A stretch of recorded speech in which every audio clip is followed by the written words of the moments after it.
Vous êtes bien chez Julien Fournier Haute Couture. Love is magic.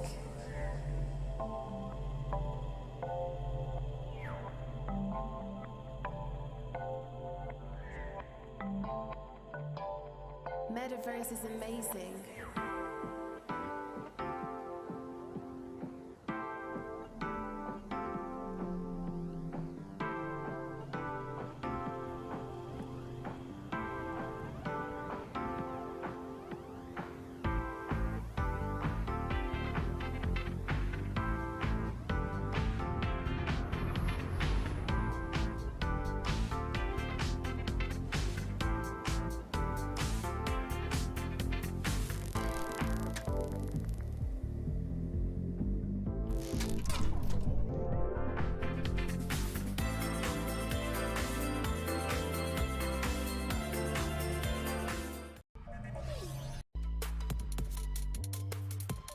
Hello everyone and welcome back to the America's Elite League. We know, it's been a few days, but you know what? We're still back to jump right into the action once again as we jump right into week 3, day 1 of this ongoing action.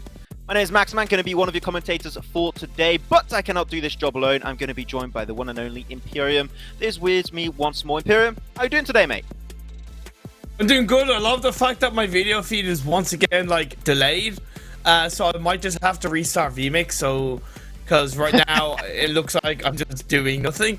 So you know what? I'm going to be back in a sec. You can continue talking for a second.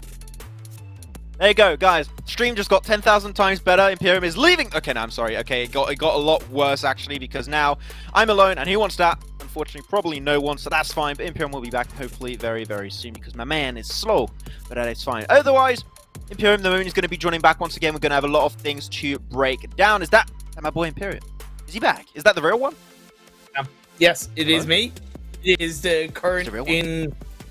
It's in real time me. There you go. Blood. Wow. So, gonna repeat the question. What's up? I'm doing good. I'm doing really good. You're very hyped. You're really hyped. I was dancing during that ad also. I was enjoying the music, okay? I was having a good time, Imperium, but we're also going to have a good time watching these replays from what happened last time because, as I said earlier, Imperium, it was a few days. We had a day that actually got removed and just been put today instead. So, you know what? Just got a little bit of a refresher to know exactly what some of these games are going down, but the first clip we've seen Imperium is on VIVO Keyed, and we got to start the day talking about VIVO Keyed. These guys are dominating in first place currently, but it's not as easy a cookie to crack for them. It's really amazing how consistent throughout the days VIVO Keyed have been. The first 4 days, because we're into day 5, so we are officially halfway through. Day 1, 44 points. Day 2, 44 points. Day 3, 74 points. Day 4, 46 points. You can't ask for realistically better consistency from a team, right? They've been right up at the top since day 1, since go time, since hey ho, let's go.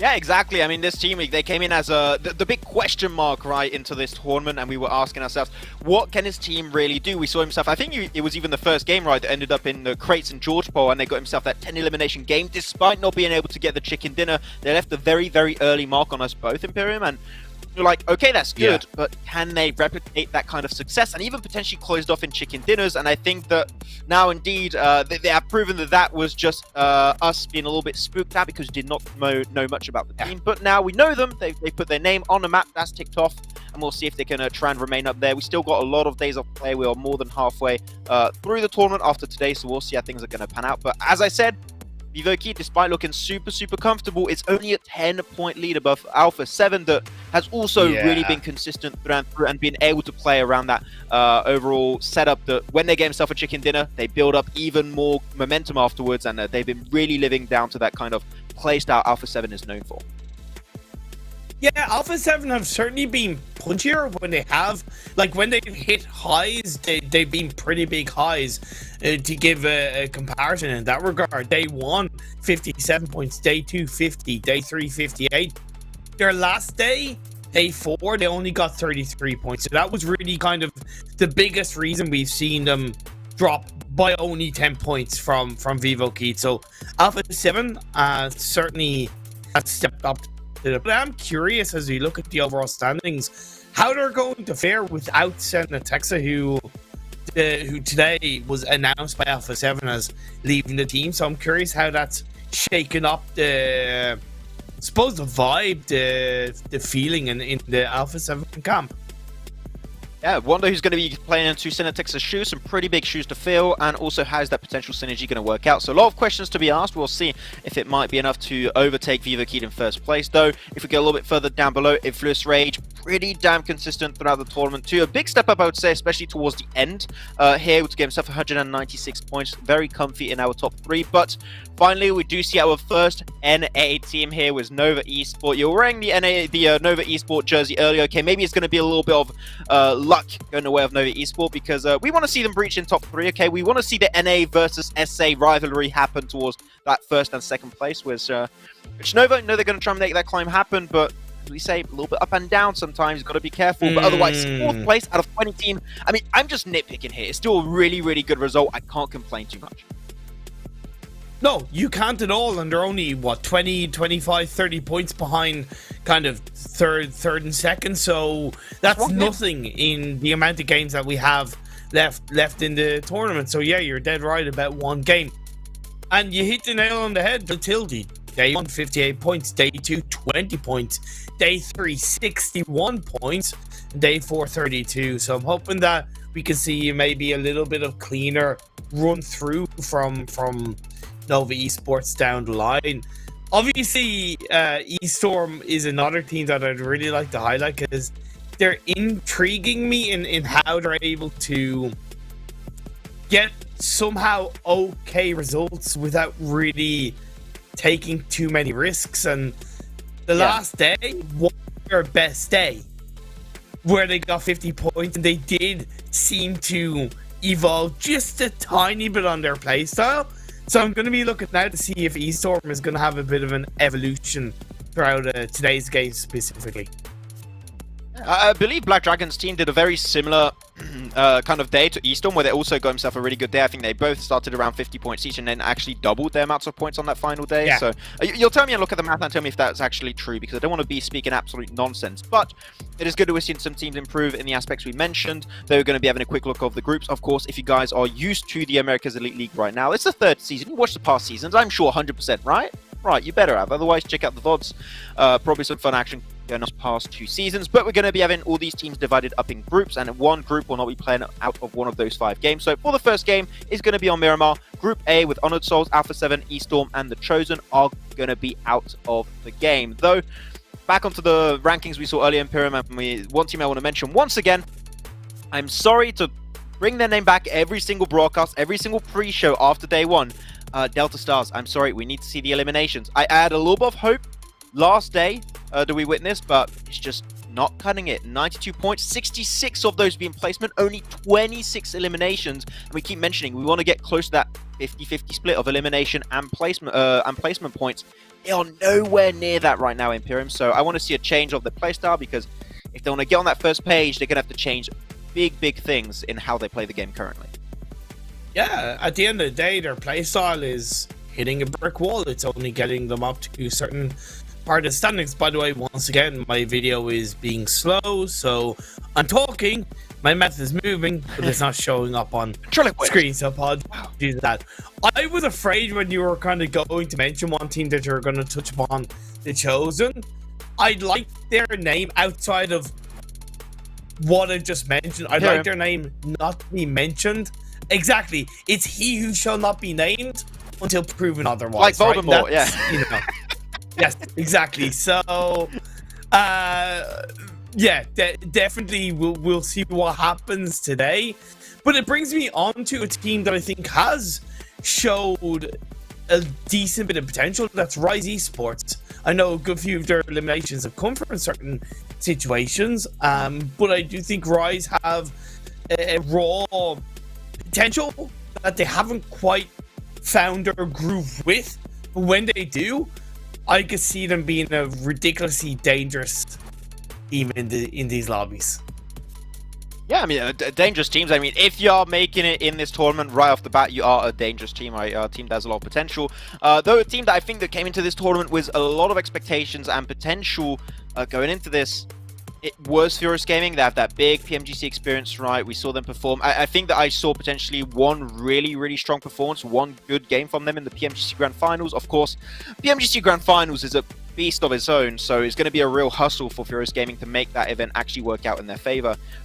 But I do not see in Furious Gaming a team that made it to PMGC. I got to be harsh like that. I'm sorry, because I think that the team has shown great moments of pure greatness. But here's just like Delta Stars, they're hitting a brick wall. Their playstyle is just not working in this environment, and we need to see things change for, I mean, basically almost every single team at the bottom from, like, I would say 13th and below, even 12th and below. I want to see some changes, because otherwise it's going to get to that point where it's hard to make a comeback happen. For me, I do want to try to, because it's very easy for us to lock in a mindset or an attitude or a thought process about a team that's just on this event. We also need to consider that this is the start of the year, and this is the start of the ecosystem. There's PMPLs, a lot of PMPLs for a lot of these teams. That means that these kind of events, these kind of well-supported third-party events, is an opportunity to, at times, use them like professional scrims to test different things, to try different things. And that in turn means we are going to be casting them when maybe they're not at their best. So that always needs to be taken into account. Yeah, but though we're going to see if these teams can try and play at their best level here in this very first game of the day for Week 3, Day 1. There you go, Imperium. I did it just for you. Hopefully you appreciate it. No, I was joking. Day 5. Okay, we'll see how things are going to go. Wow. Yeah, Blame Path going to be from El Pozo over to the south part of El Azahar. Pretty straight. I'm sure if I put like a bubble meter on top of it, bubble would be right in the middle, smack that middle. So we'll have to see that. Otherwise, I think our Miramar action has been some of the most consistent games so far. We haven't had anything too outlandish. They've been pretty straightforward, straight to the point, so nothing really to be mentioned for the start of this one. But we are going to be having no Wrangles today, which is going to be an interesting one. I'm hyped to see how some teams will potentially play around that, because Wrangles the bread and butter of PUBG Mobile Esports, but having a Wrangle in a day is going to be it's going to feel weird. It's like losing your losing what? Losing my anime collection. I'm trying to compare it to something that I hold. I thought you were going to say. I thought you were going to say something much worse. So I'm really glad you said losing your anime collection. I felt like I was going to say it. I think I know what you're referring to, and I thought I was like, anyway. I'm not going there, so I did not. It's been such a long time since we've had a Miramar game that I kind of forgot that we do see some hot drops on this map. Loops going to be going up in Minas Generalis against Nova to kick things off. I'll fight Loops versus Nova. We'll see. We talked about the NA team. They want to get back in the heat of things in the top 3. So this is going to be one hell of an important fight if they want to kickstart the day off the best foot. But Loop's going to have 2 other players. This is going to be turning into a double 2v2 showdown, I have the impression right now, Imperium. So we'll see. Loop's trying to peek over around the window. Thing is, these areas here, a lot of open areas, so there's a few players of Nova on top of the hill, I believe. So one sneaky shot, you create a man advantage, push it will be great. But Lotus also taking their own engage. It's going to be versus Delta Stars. That we need to start seeing win fights, Imperium, but this is not the way to kickstart things for the day. I would argue Lotus are another team that need to kind of find their aggression, find their feed, and just find their identity in this tournament. So I'm kind of looking out for Lotus in this fight as much as I am Delta Stars. The trade came through. Kyoshi has been locked in trays in his own. Someone. I shall call this the battle of the underdogs. As here you go, some more knocks coming in. Elite with the M16 gets one onto Kyoshi, and that's it. That's Lotus taking a big, massive L at the very start there. 2 players instantly going down. And Delta Stars, I mean, luckily enough, also able to get himself there and knock player rezzed. So, good start from them. But Lotus, yeah, cannot really afford too many losers. You do not want to see them drop in last place at the end here. And 3 players now. Wow. Yeah, that's gonna be Lotus. Only Salt left alive. Is XSET going up against Team Queso in Monte Nuevo? It's going in favor of Team Queso. Wait, did we have this many hot drops last Miramars we had? Yeah, I we do did, not remember. we did. I remember We some actually happening. did. I did not remember this amount. You know what? I've been casting too many tournaments. I've been mixing everything in my head. We'll see. Team Queso going for the push. Nitsu trying to pop the door. Trying to peek out, and there you go. Jump shots. My man is confident. Love to see it, but the off angle is not secure. You've got to be careful. Peeks around and bye-bye. Was that a headshot? It looked like it, and it is onto J-Way. XSET not looking good, not looking fancy. So did Team Queso, but luckily enough, they barely survive onto their health and will be able to normally get a double res while Killswitch tries to run for his life. Yeah, I reckon Killswitch is going to be running to the hills and running for his life as he tries to survive as a solo player for XSET. Well done to Team Queso, a team who has consistently improved and risen up across all of these games so far in the America's Elite League. To talk about Phase 1 Circle, it's down on the southeastern side of the map. The two islands, Maxman, are in play. Yes, I repeat, the two islands are in play. There's a little bit of action going on in Los Leones to begin with. Other than that, most of the other teams are spread out. Imperium. We talked about this, Imperium.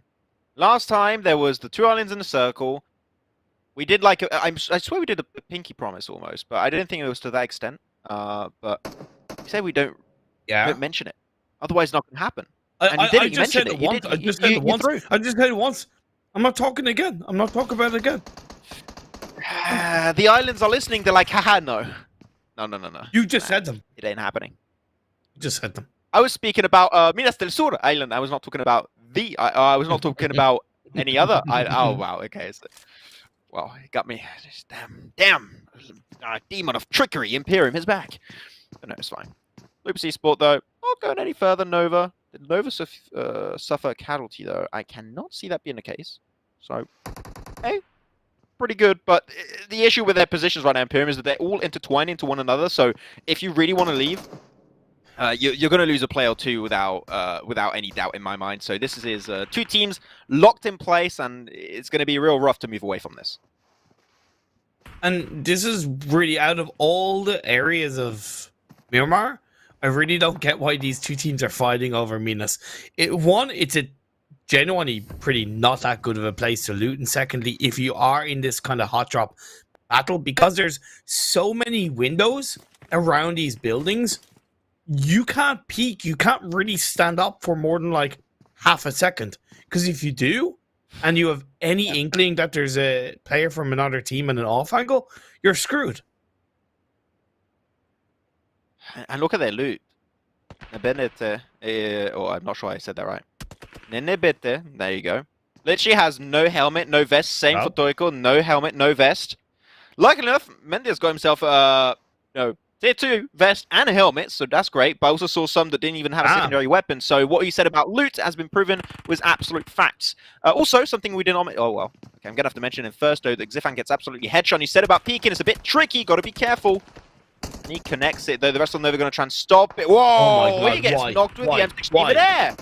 That was a rush and a half, but maybe not the recommended way to push it.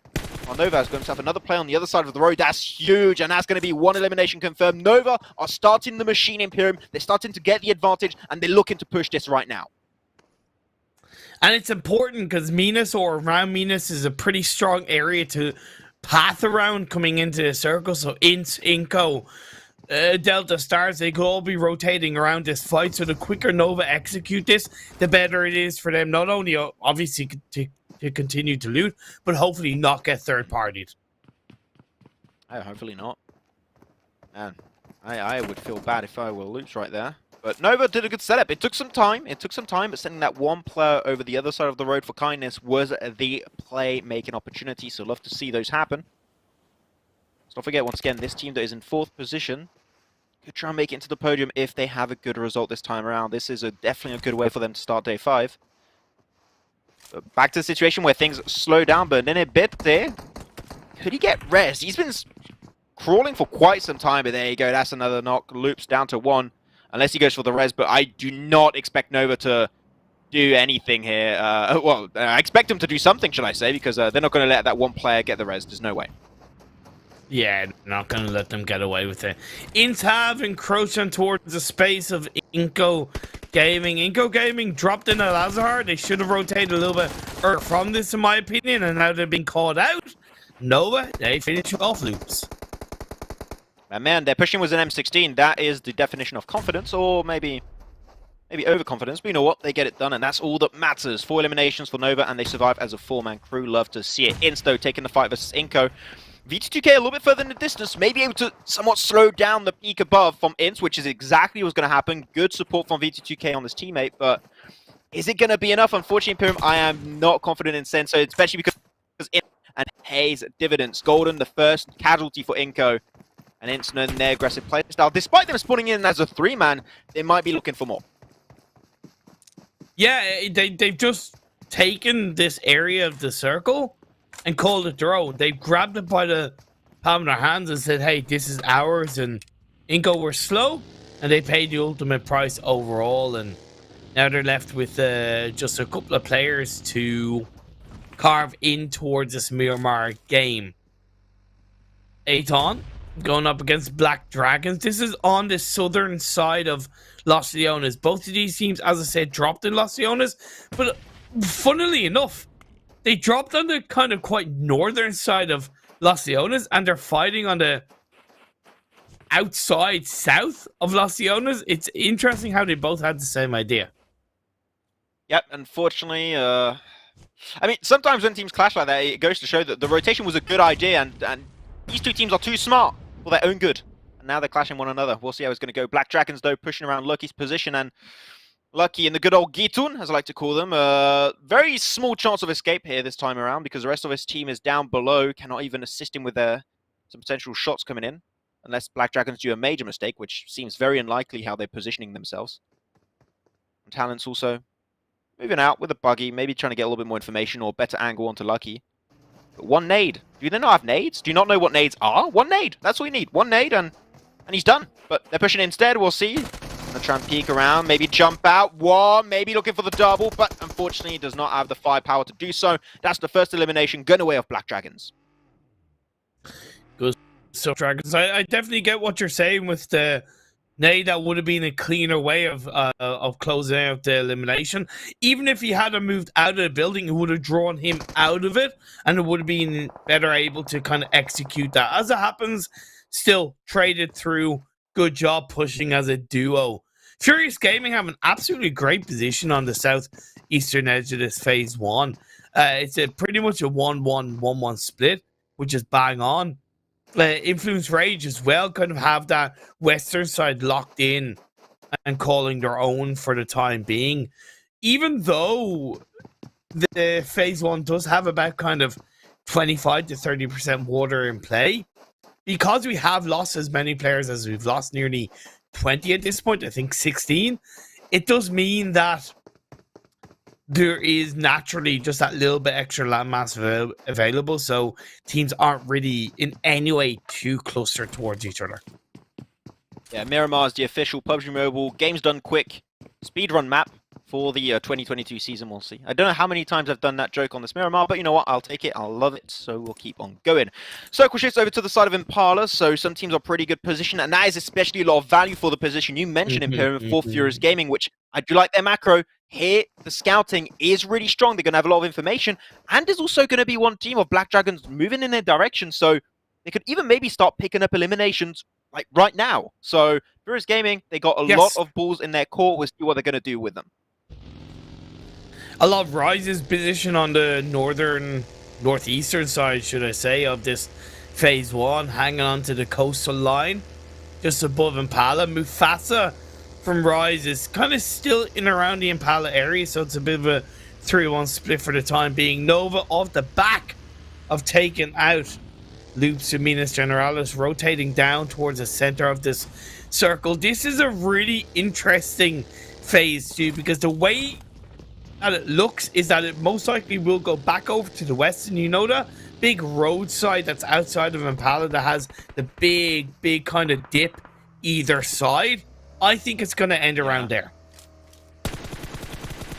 You know what? I agree. I think most circles that we see around here do end in that kind of position, but I would love to see a real hard east finish of Los Leones. Like, not in Los Leones itself, but like the hilltops where Furious Gaming play, because those are rare. We do not see finishes in those hills too often, so you can see what teams might be doing in that kind of scenario, though.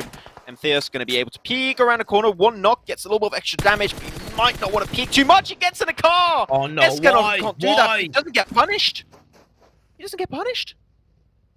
Man, well, count your lucky stars, because that was one lucky play. Well, yes, but I respect Matthias because he knew that there was more than one Delta Stars player there, so he couldn't overpeak. And as he's on his own, you know, but you're right.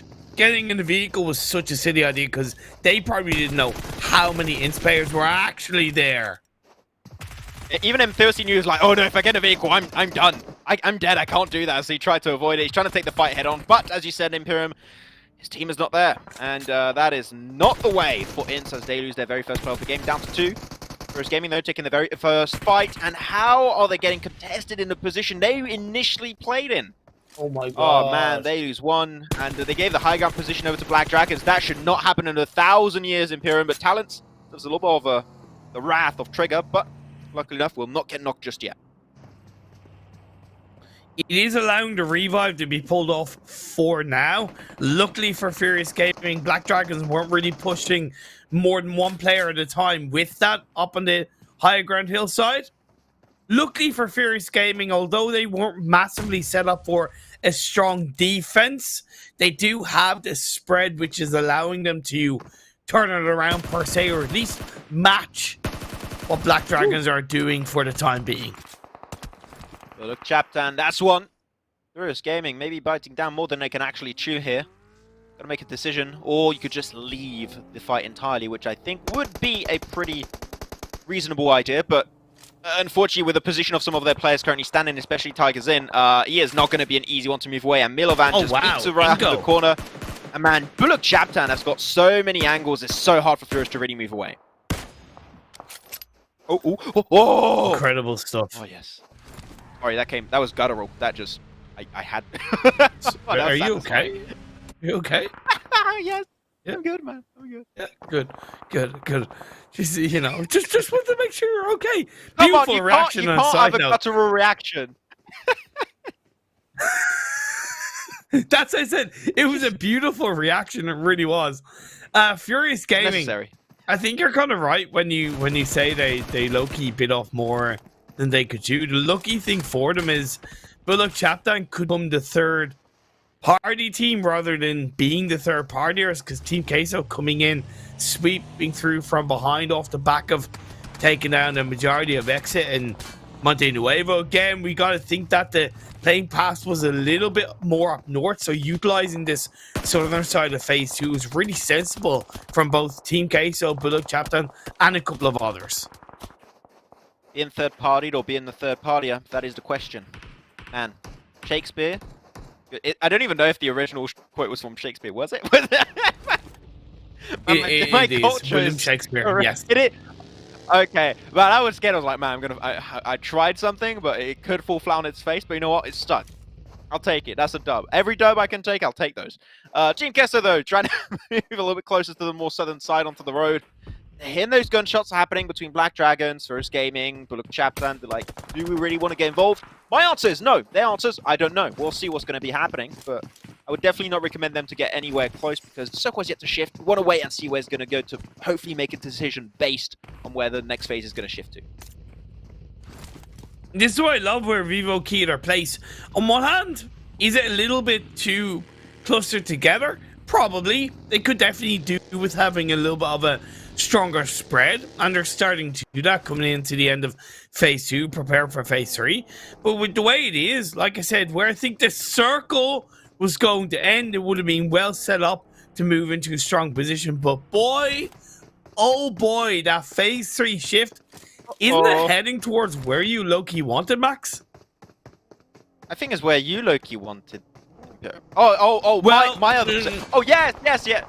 Hey, we're both winners in this situation, right? We'll see where it's going to go, but of course there's going to be some good old mountain positions to play from, which I absolutely adore. So our team's going to adore it as much? Probably not, but you know what? I am a horrible, horrible caster that lives on the pains of players that have horrible circle shifts, and that is how the cookie crumbles. So, teams moving in a little bit late. Black Dragons finally leaving teams move out. Yes. Tell you what, I want to see a team go to a small island that's inside the circle. Do it. Do it. Play that big brain play. If it works out, you are looked at the biggest 9 billion IQ team with the biggest brains imaginable. If it doesn't work out, it doesn't matter. You still look cool trying it. So, in my eyes, you got nothing to lose, everything to succeed. What do you mean nothing to lose? This is a $10,000 prize pool. What? Oh man. It's one game. It's one game, bro. It's fine. I was about to say, if you really want them to go to the island, just say you'll follow them on Twitter, and man, every team's gonna go. Like, bro, an Imperium follow? Oh, you can't miss out on that opportunity. You got to do it. I follow them all on Twitter already. Yeah, but we all know your private account, Imperium. Okay, you got that private account with some real spicy content. Okay, don't lie. I know it exists. Okay, whoa. Don't expose me like that, okay, mate? Don't expose me like that. Yeah. That maid outfit really fits you, by the way. Yeah, that maid outfit really fits you well. I'm just saying. It's not. You can't. Underscore Imperium, but yeah. Anyway, you know. It's getting weird. We'll see. See, this circle also getting weird for these teams. Oh, Rise, Mufasa from high above. Not going to be throwing lions above the board this time. No. He's going to be throwing absolute leads. Piece of lead over to his foes. So you see that video, like that troll video where he just throws the line instead of just I haven't actually. Like, boink. No, I've sent you the link. It's like it's a YouTube original. It's Don't ruin my love. Don't ruin my love for it, please. Oh man, we'll see. Kowski not going to be having a fun one. Kowski, yes. I'm playing on the level I expected initially. But you know what? That's fine. That's some up and down. But Fidel has still been as insane. I love the plays of Law in particular. He's been really stepping up with the place of his team, though. There you go. Delta Star is going to be struggle. One aggressive team versus one team known to be a lot more passive. We'll see how this clash is going to go down. Prince Rage, of course, seen as potentially the favorite into this altercation. They have a little bit of an off angle. Play going to be now crossing the road. Influence Rage now going for the angles, making it really hard for them to move away from that situation. Goes for the push. Federal picks it up with the UMP. I was about to get the weapon. Give Delta Stars credit. They did push into his compound max, so I gotta give them some form of props. Yeah, I mean it's props definitely for them, but as we mentioned, Influence Rage are known to be a very, very aggressive team given the situation, and there you go. They suffer no casualties Imperium right now, absolutely flawless so far. Maybe one player's gonna get knocked, and they push at the same time. That synergy, that timing, Imperium, we love to see it. Influence Rage, that looked way too easy.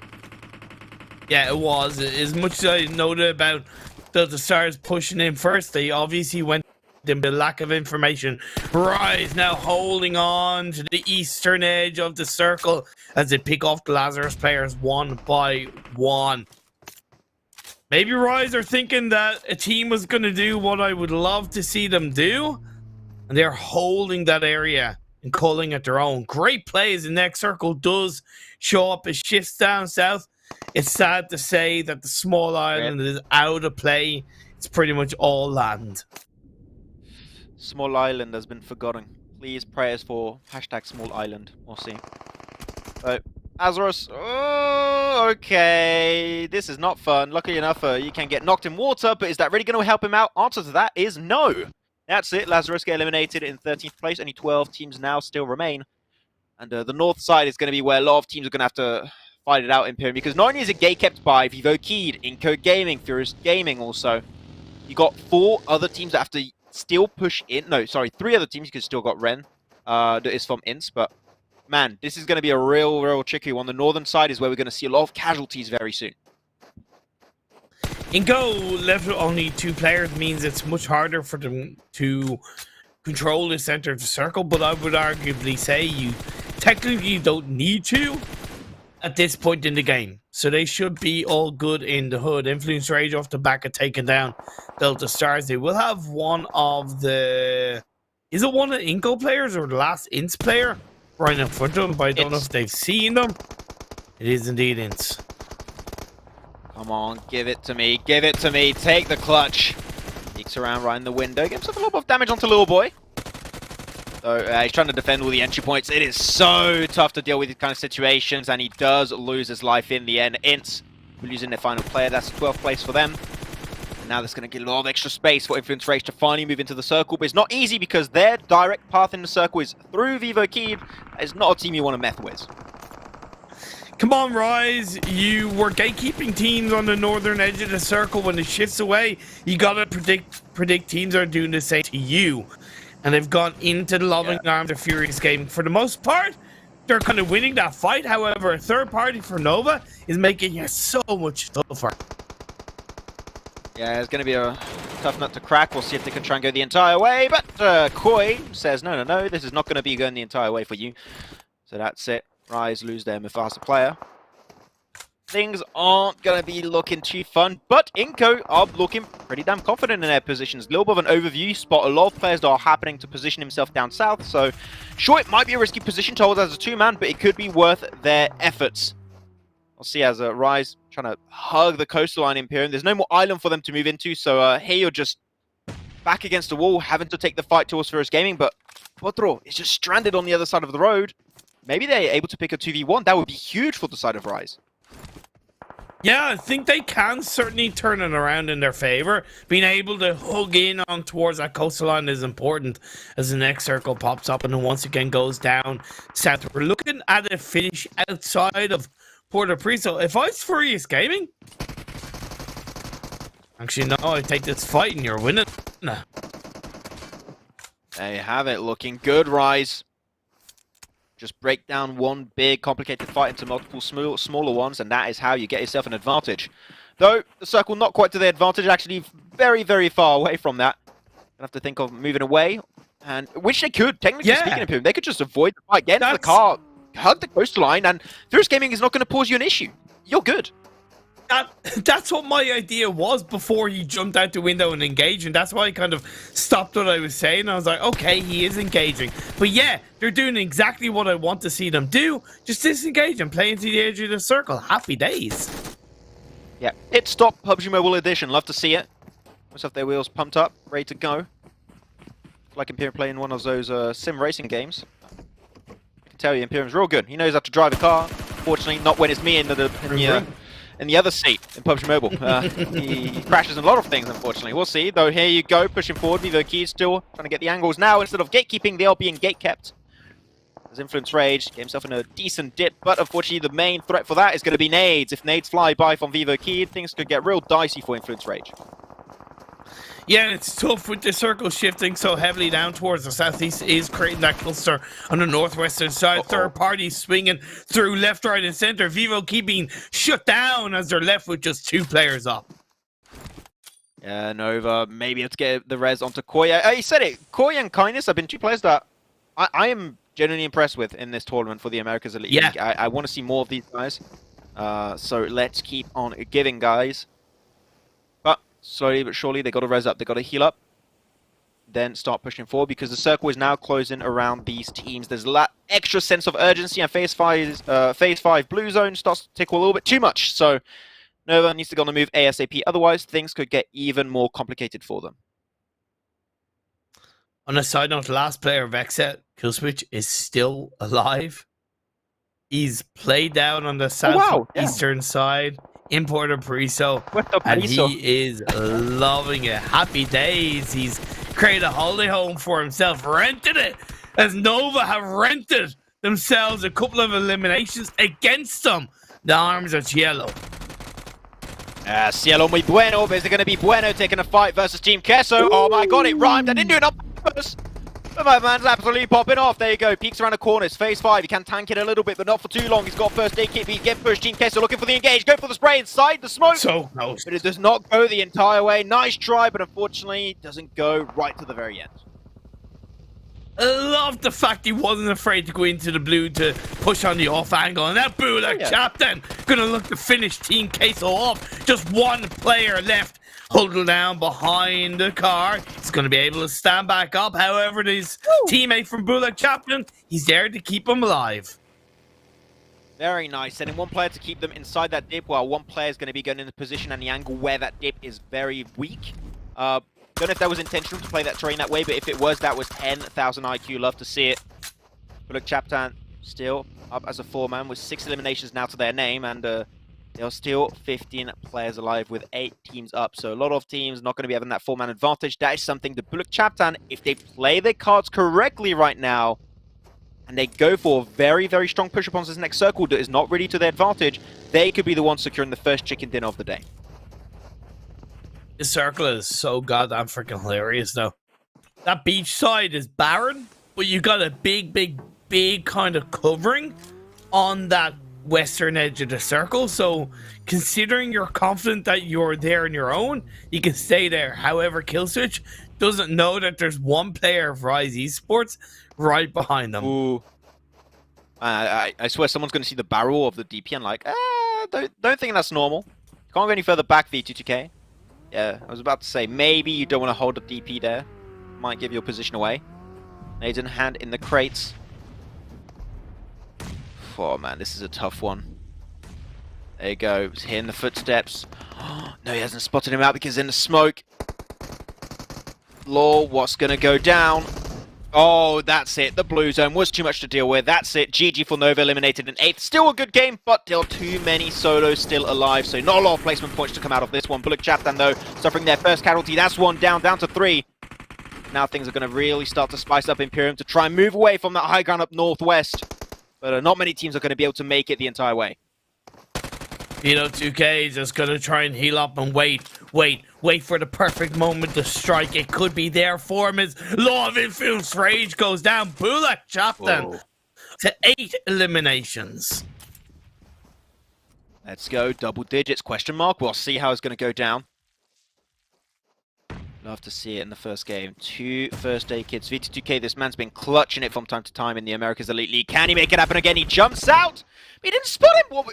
What? Oh, okay. I was trying to play memes on the enemies, but unfortunately nothing comes of it. And there we go. 5 teams now remain. Let's Rise as they solo, taking a 5 versus another solo. Killswitch versus Noons. NA versus NA. Who will be the one to become the best of them all? Killswitch peeking around the corner, and he goes for the drop shot, and he hits the Killswitch. The man, the myth, the legend, still looking good, and the only one is on the other side of the road. He might be able to steal it all, Imperium. This is huge for him. Damn, so good from Killswitch. Playing on the left-hand side, the harder side to go for that 1v1 peak as well. Execute. Whoa, man, no looksies. He's not even looking. He knows that connects. But look, CHABTAN, you don't want to allow them to get the res. They're still in circles, so you want to make sure you eliminate them right now.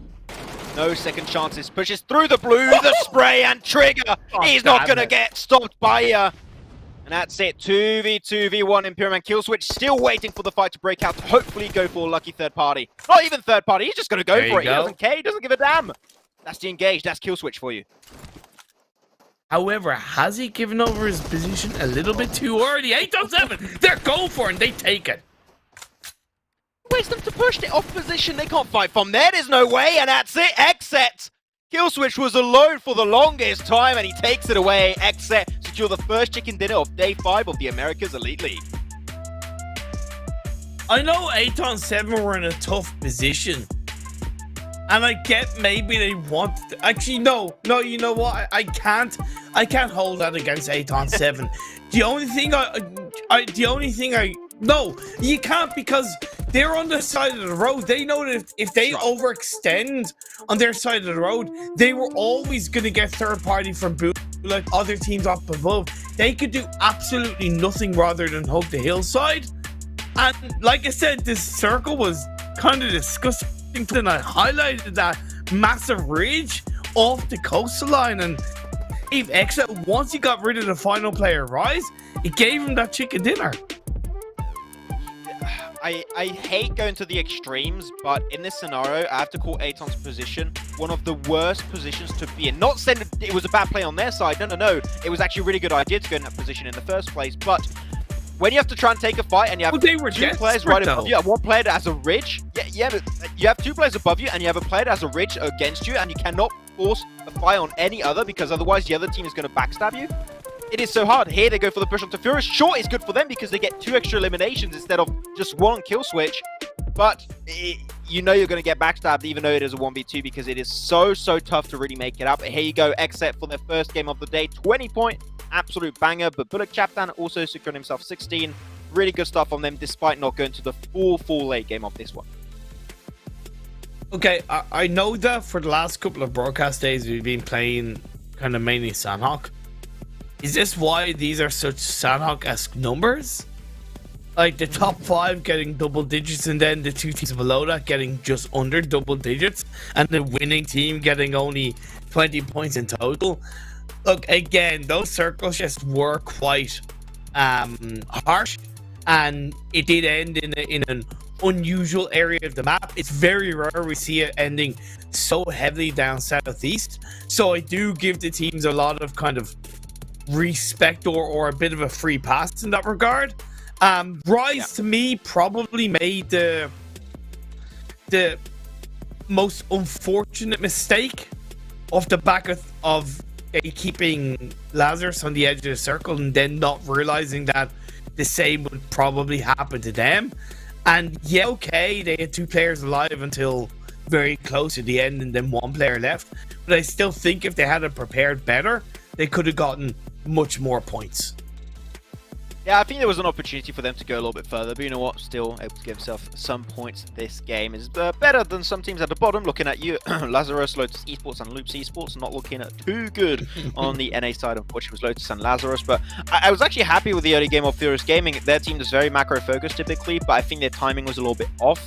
Was taking that fight versus Black Dragons. Just something to be a little bit aware of. We got more Miramars today, so you do not want those to repeat. But of course, if you're going to have a top fragger in this game, if you want to have an MVP at that, it has to be Killswitch. He's been solo for the longest time this game for the side of XSET. Able to close it off in dominant fashion, getting himself a knock onto Furious Gaming, then able to get himself 2 extra eliminations right off the back of that onto the 2 players of ATON and secure the win. Like, love to see it from Killswitch. I want to see more of it because that was absolutely flawless at the end. And I hope this is a bit of a big lesson for teams and players to understand that it's never over till it's over. Yes, was this a bit of an extreme example based on the harsh circle shifts?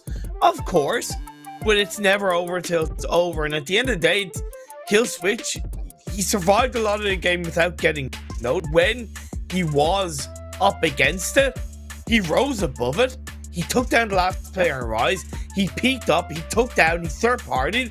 And that, and again, I just hope that's a big lesson that it's never over until it's over. So as a team, if you're left with a solo player, support that solo player.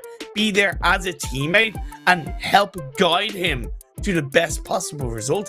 You never know what can happen. I think a lot of viewers at home might be looking at that last play and thinking, oh, well, that was an easy one. It is pretty easy under pressure when you're in situations like that to throw, but Killswitch, he's not the type of man to do that. We know the guy for years now almost. That is not the play we're expecting from them, and here you go. The stats for XSET, and looking overall pretty decent, but for that amount of damage, once again, do not forget, we did lose XSET relatively early in that game, to the point where every single elimination come from Killswitch, so no big surprise there, but only 81 healing. My man lost a little bit of HP taking that fight versus Nanos of Rise, and he's like, all patched up, we're good to go. And he just went for the fight then to close off with the chicken dinner. So XSET really efficient in their way. Well, I shouldn't really say XSET. Killswitch, very efficient in the way he takes fights. Yeah, it was just like 100% accuracy. 5 knocks, 5 kills, 5 juicy points followed by the chicken dinner.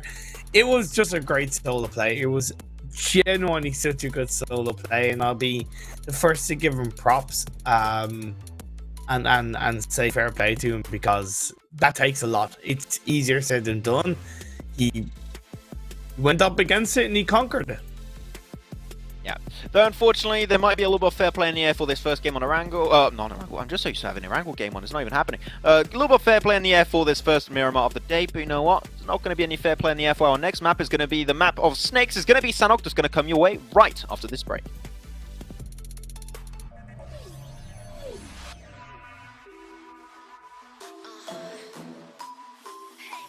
I'll never yield, I'll never submit to freezing cold.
Love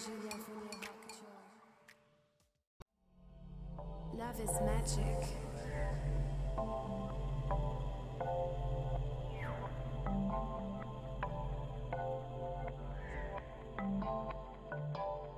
Metaverse is amazing.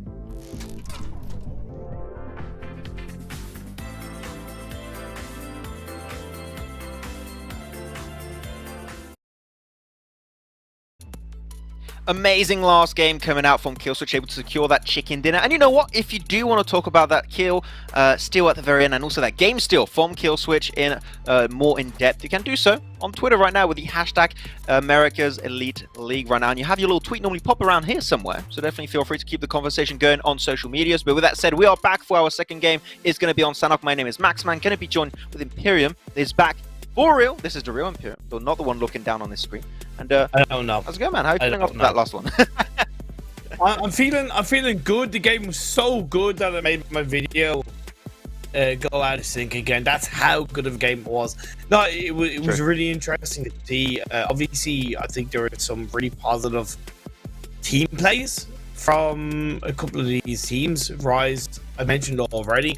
I think INTZ showed up pretty strong in their team fights, and Furious Gaming, we do overall gotta give them props. They still got a pretty heavy amount of points. Yeah, they could have set themselves up better on the phase 2 fight, and they got themselves into a couple of sticky situations, but otherwise I think they performed well. They performed well indeed. Nova, though, still a little bit away from Alpha 7's position. They're going to get eventually, so no stress. We'll see them in due time, hopefully making that top 3 position. The NA conversation is going a little bit higher, though. The bottom teams are not seeing too many big changes. Lotus Esports, I want to see more action, my dudes, and Delta Stars. Sure, it was a tough team you were going up against, but I still want to see some eliminations coming their way. It'll get there. We'll get there eventually. They got 4 eliminations at the start, so maybe things are kicking into action for them, but other than that, we're going to be going into our second game of the day. You know what that means, ladies and gentlemen. That means the Group B will not be participating for our first Sanhok of the day. VIVO Keyed, ATON Esports, BULUC CHABTAN, and Black Dragon Esports are going to be out of the equation. And we're going to be seeing now, for the first time, Group A, Alpha 7, Honored Souls, ESTORM, and the Chosen NA participating in this one. So, GTC, Honored Souls, I want to see things continue. I want to see the aggressive nature be there, but I want to see more macro. I want to see good positions picked up from this team. I want to see a chicken dinner happen today. Yeah, I wouldn't mind seeing that too. It's going to be easier said than done, especially when you incorporate the two opposites of the PUBG mobile map spectrum, right? You have the volatility of Sanhok and how small of a map it is, and then you have the toughness of Miramar and how vast it is and how kind of volatile in its own way that can be with the big open train and then the roadside and the rotation. We all know by now, so it is going to be very interesting to see if that comes out in terms of chicken dinners. But I'm also looking to see what Alpha 7 can do now in their first game of the day. And like I said at the start of the broadcast, they don't have Senatexa. And I'm wondering how much that's going to shape their performance. Yeah, I suppose not specifically in this game, but I'm looking to see if there's any kind of pattern or change across the whole of today and the rest of the tournament. I mean, that's one big change. Senatex has been with Alpha 7 for the longest time. They say the Big Bang was the thing that started the universe. No, the thing that started the universe was Senatex joining Alpha 7. So that is it. You'll put that in your history books or science books. I don't know which books they are now. It's been a while since I was in school because clearly I am losing my hair. So I have been there. I haven't been there for quite some time. So now looking onto this one. Also, the first game coming in from ESTORM Imperium. I don't know. I just rant on myself there for a second. But ESTORM also, team that you mentioned, we saw some better things on the last few days. I want to see a continuation of that from ESTORM Yes. is pretty self-explanatory. I want to see them hopefully remain a little bit of consistency. A bad game here and there, it happens to the best of us. It's fine, especially to me. But ESTORM, I want to see them hold themselves to a little bit of a better standard, hopefully, because they've shown good things. I want to see them do those good things just a little bit more often. Yeah, and in the last day of the first week, in the Sandhawk games, they did perform fairly well. That, in a way, can play towards them in a passive way, but I still think hopefully it's going to be a pattern we see from them in Sandhawk that they can then lead into the future maps and the future games. Playing Path is upon us. It's fine. It's on the north. It's cool. I'm just more worried that instead of upon, I said upon, and that's so weird, Max. I'm sorry about that. Now, I get it. You want to say upon us, but I get it's among us and the trend, and it's just there, unfortunately, and you just can't escape it. It just slipped. Yeah. I'm sorry. It's pretty. You're becoming pretty sus, Imperium. We'll have to do a meeting later on and see how things are going. But I want to see how things are going to be going normally. XSET fighting versus Alpha 7. It's been a little bit back and forth. Alpha 7 not coming out on top every single time. So I'm going to want to see some DBS action early on. We'll see Painan also potentially a little bit of fight, but here we go. Some shotgun action early in plays. J-Way, man, especially off that high. You don't want to see man kill switch down to a solo again. So it would be good to see a W go in the way of XSET to kick things off. Maybe they'll do it on purpose. Maybe that's why they're hot dropping and because they're like, all they need. Just take the 3 out, leave kill switch on his own. Happy days. He'll get the chicken dinner for us. But no, I'd imagine that even though it wasn't like a team fight chicken dinner, I'd say XSET are feeling good off the back of that win. Yeah, but Alpha 7, they're hot off the presses. This is their first game. So they're going to be nice and relaxed going into this one. I mean, I say nice and relaxed. You're going straight into boot camp. I think it's a pretty harsh transition from doing nothing into fighting in the first minute into boot camp. But you know what? It's the Alpha 7 style. So now the play. One thing we didn't see too much last times in boot camp, I have the impression, Pyramid, is the fights on the roof, like actually pushing rooftop, which I think is a pretty nice play, though. Painan, North Painan, actually, not Painan himself. North Painan is going to have a little bit of a 1v1. Loops, don't want to see them go out early like they did last game. Last game, 0 points. Back-to-back 0-pointer would not be the way for them. Kiyoshi, there you go, trying to peek around the corner versus an M249, and he gets it on the last bullet. And that's it, he confirms it instantaneously. Love to see that, though. Back into boot camp itself. That's one, that's two. Revo doing some huge work. Fortunately, a little bit overstaying his welcome in the staircase. Alpha 7 down to 1 player, and that's it. There. Oh, Jet 7 with a DBS. Oh, I wish I was on that POV a little bit longer because that looked good. And when we panned over to it, it was instantly towards 2 XSET players being knocked. And yeah, we didn't get like the biggest scope of things, but I'm really kind of like XSET won. Not in a negative way, but it just didn't look like it was going to be done. But credit where it's due, they dropped down and it seemed like the roof play ended up working out in their favor. And it was won pretty early in the game as well, so they're not really losing that much time in terms of looting, positioning. Obviously, phase 1, we haven't really talked about it yet. It's predominantly on the mainland. It's pretty standard stuff. But still, for them to win out this fight so early, it's looking good for XSET. I'm feeling the fire. I'm feeling the heat that they're bringing to the table. I was going to say something toxic, but I was just not going to do it. I was going to say, Go wait, on, Josh has teammates? Yes, teammates? What's happening? Who are these guys? I've never seen them before. But no. Good job to the team as a whole. Good to see. Yeah, I mean, toxic. You have me on the broadcast. I don't know why people still hire me, to be honest. Like, yeah, of course I'm the most toxic caster. That's why they put me on the analyst desk, where they can restrain my powers and my evil nature. But, and bully you. Especially Jason. Yeah, especially Jason. That's why Jason bullies me. If he doesn't bully me, I bully others. And I create a pretty toxic work environment. So don't tell my employers that, please. I would appreciate that. What the hell, man? God. Okay, chill. Okay, okay, chill with the whole like kind of self-deprecation, bro. You know, okay, relax. You're a good guy. You're a good guy. It's okay. Okay. God. I'm actually surprised myself. I'm like, why am I doing this? Stop. Like, that's the thing. You wouldn't stop. That's the thing. I was like, bro, Oh man.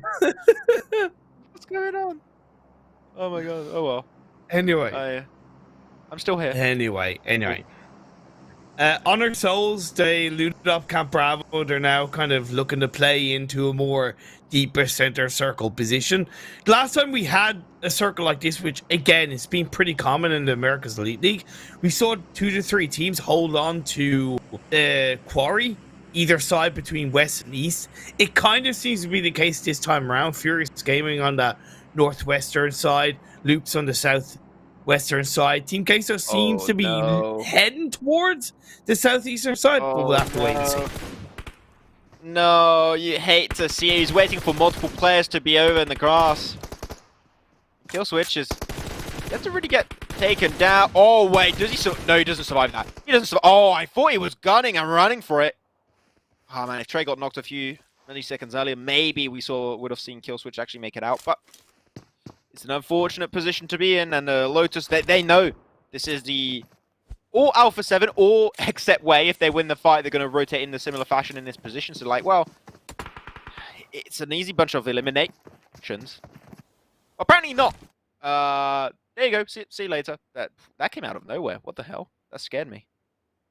Firstly, Salt shouldn't have even attempted that kind of revive. Secondly, he should have waited another half a second to a second for the smokes to fully bloom. He threw them, started running. Those smokes hadn't fully bloomed. And yeah, that's what you get. Plus, it was super, and I mean like super predictable that there's going to be someone coming out from the side of the building because of those smokes. You sounded like Frankie from One Piece. That, like, non-ironically, really? I'll show you. You sounded exactly like him. Super. Is that a compliment? So Frankie is one of my favorite characters in the show. So yes, that, especially from me, a One Piece fan that's been watching the show for like 10 years. Yes, it is a compliment. Are you, Max, paying me compliment? You okay? Yeah, I only give them to other people, not to myself. As we clearly already we saw that. Anyway, ESTORM. It looked like they were looking for a bit of a third-party opportunity as it was off the back of hearing the shots between Lotus and XSET. As it happens, Lotus, as you saw, went down. So this is going to be more of an isolated team v team fight. ESTORM have a really positive spread as they play around the black hole hillside of boot camp. But the thing is, they also have to be careful that as phase zone closes in, that they don't put themselves in a position of being third party. Rise Esports, kind of Furious Gaming, the potential is there. There's quite a lot of potential for a lot of these teams. The Chosen, though, taking the option to go for slow rotate. Lazarus also. We'll see if we're going to see a bunch of heal-offs. We didn't see an insane amount of heal-offs. We saw a few, but not really early heal-offs. So we'll see if something's maybe going to change for some of these 2 NA teams if they want to try and commit to it. Nova also, actually, I just realized Nova was there. Also down south going for a 2-2 split between Bandai and also Same split. So that's just to me, they're really trying to spread their wings early game, get as many first aid kits as possible, then commit to a heal-off. I think I've seen a record, actually, yesterday in the African qualifier Imperium. I saw someone with, I think he got 42, 43 first aid kits, which I've never seen that high number. Yeah, damn. That was insane. Did it work out? Did he get a good result? Yeah. He got a 2nd place. I mean, obviously, you have 40 plus, of course, you have to get. And he started healing like phase 3, phase 4, so pretty late. Yeah, that's a little bit sad, to be honest. Either way, the Chosen, the only reason why I mentioned the Chosen is because they've actually learned. They've learned something. They didn't hot drop ruins on INCO. They changed their drop spot. So that's the only thing that I'm going to mention about them so far is ESTORM move away. That clapping sounded like something much worse, just to let you know. As we are getting towards the tail end of phase on, I respect the fact that ESTORM, even though it might look a little bit passive, I respect the fact that they recognize they're in a pretty deep center circle position. So being too separated has its own risks around that. Yeah, it could be a little bit tricky. Hopefully they play their cards accordingly. Other than that, we're not seeing some really huge, scary splits. So I'm completely okay with how these teams are playing it.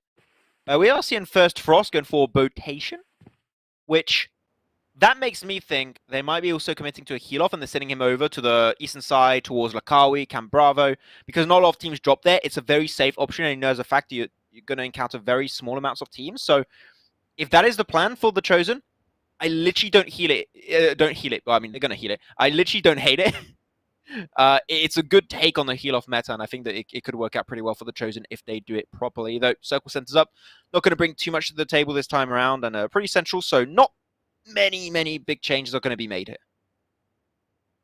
Super quiet Sandhawk game, all things considered, especially compared to what we've seen in other Sandhawk games. Yeah, again, the circle can play a little bit a part of that, but outside of the initial hot drop that we saw in boot camp, Finance being respected, a couple of other areas have been massively respected. I highlighted Chosen not dropping in runes against INCO. That's allowed INCO to play into the phase 1/phase 2 circle a little bit earlier, a little bit more cleanly, obviously, without suffering any casualties. Team QUESO on that north Pineland Hill, they weren't always there. They looked to kind of position around the south or the southeast side of Quarry, but obviously they felt a little bit more comfortable moving and transitioning over to that north Pineland Hill. I don't hate it. They have a pretty good spread. Yeah, it could work out for them. As I used to call it, the what was it, the Canino Mountain, I think I used to call it back in the days, where Canino would always rotate there. Yes. Because it is a strong position where I literally would not, if I were any other team, I would drop, like, Pineland position. I would go to that spot every single time, unless to say the circle said otherwise. It's so good. Yes. It's hard to push if you go for a good split and you get information. Typically, I like to see a 2-2 split, which is somewhat what I'm seeing from Team QUESO. They're a little bit close quarter. Team could get the surprise factor on them, but it's good enough. I won't complain. So yeah, happy to see Team QUESO commit to such a strong position on this map. Though I am surprised we are not seeing anyone go on South Bootcamp Hill. And I thought potentially XSET would decide to go there, especially after that last fight versus Lotus. I was like, you might want to go for there just for scouting purposes, but no. And I think that might just be a very easy rotation for the Chosen to pull off, and lucky enough for them, that's not going to be gate kept.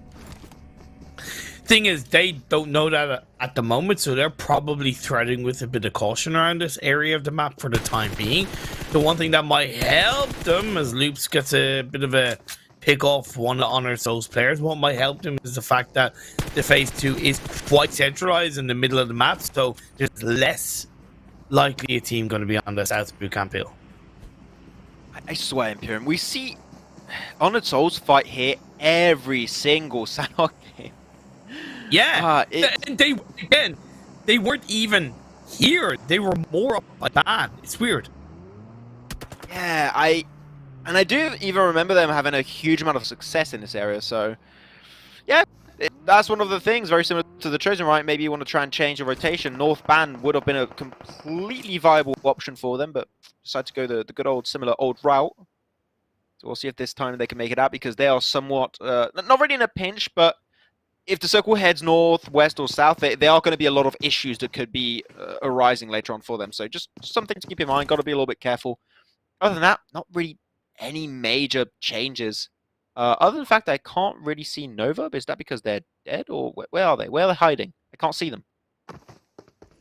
Nova, I believe, are still in the blue, the south side of the map. I see them. One fun little. I see a dot. One fun.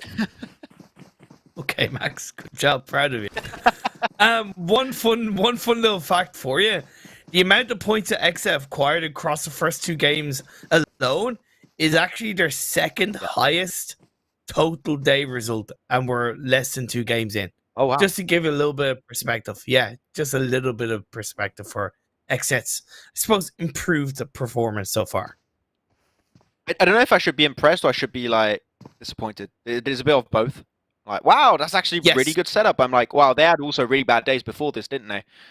So, yeah, well, it hurts a little bit. Well, unless maybe they want to try and surprise us and just 3 on purpose the 4 first days. And now they're like, yeah, we're gonna give it our all. And I would hope that's the case, because the XA was one of my favorite teams coming into this, and like I expected them to do way better than what they showed us in the first 50% of this event. So, let's go. We want to see a change of pace. We want to see some good setups. We want to see some wins, some chicken dinners coming their way. As Honored Souls finally leaving their position, not committing to the spot, taking a fight versus Loops or Influence Rage. Love to see it going around northbound. Couldn't ask for anything better than that. That is literally the best rotation they can pull off in this type of situation. And I love the circle shift overall. Yes, it does still encapsulate the whole of Paradise Resort, but moving away from quarries always a good thing in most of these teams' eyes, and that has, of course, allowed Honored Souls to, as you correctly pointed out, disengage. Rise Esports did have a 2-1-1 split in the first couple of circles, but all they've done is send 2 players who were in that 1-1 up onto the northern hill of Paradise, so they have a 2-2. It's so simple, but it genuinely is just super effective from Rise Esports, and allows them to not only continue to grab information, but set themselves up to pounce, to fight, to grab some more control if any teams encroach on them. To quote Ugandan Knuckles, that is indeed the real way, though going to be having the things not go the way of Team QUESO inside of boot camp. They're going to be suffering 1 casualty. We'll see if they're going to be potentially using a bunch more. ESTORM also taking their first fight of the game. Molly, they're going to be blocking their engage route, but a lot of players just going to get eliminated there. So that's 4 eliminations going over to ESTORM. We want to see more aggressive nature, and there you have it. XSET not only win 1 fight versus Alpha 7, they win another one versus Team QUESO back in boot camp and survive again as a 4-man crew and get 10 eliminations. They're looking absolutely fantastic. They've woken up today. It's huge. Crazy, but I find it crazier that Team QUESO even felt it was a good idea to rotate to boot camp. Yeah, okay. Technically, nobody should be in that area of the map in phase 3 of this circle.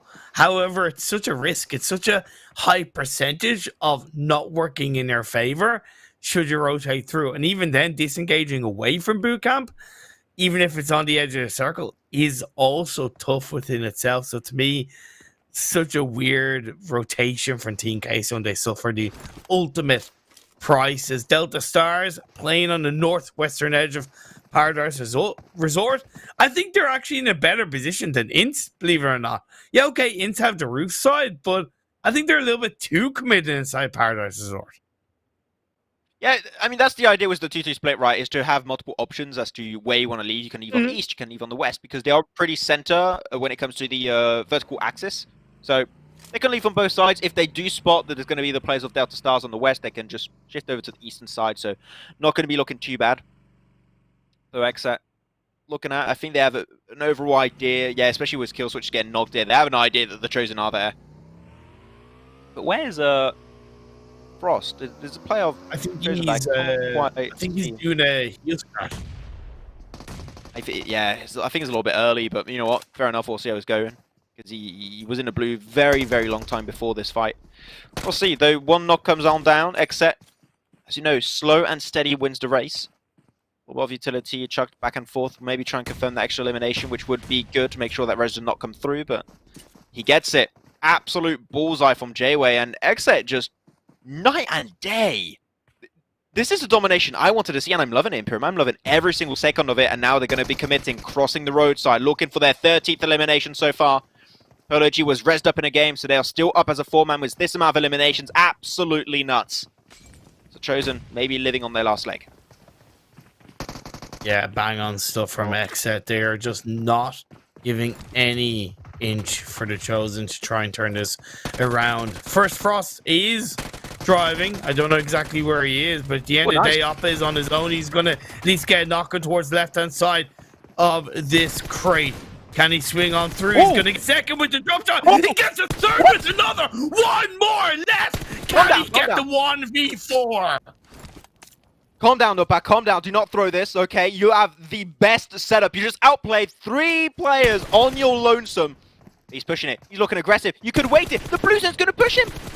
Oh, my God. Okay, calm down. He's confirming them. That's good. That's good. You love to see it, but you know he's not going to go for the race. Calm down, Nupa. You want to hold those angles. You want to make sure that J-Way, the moment he tries to push out, you have the perfect angle. You cannot lose this. This would be a solo 1v4.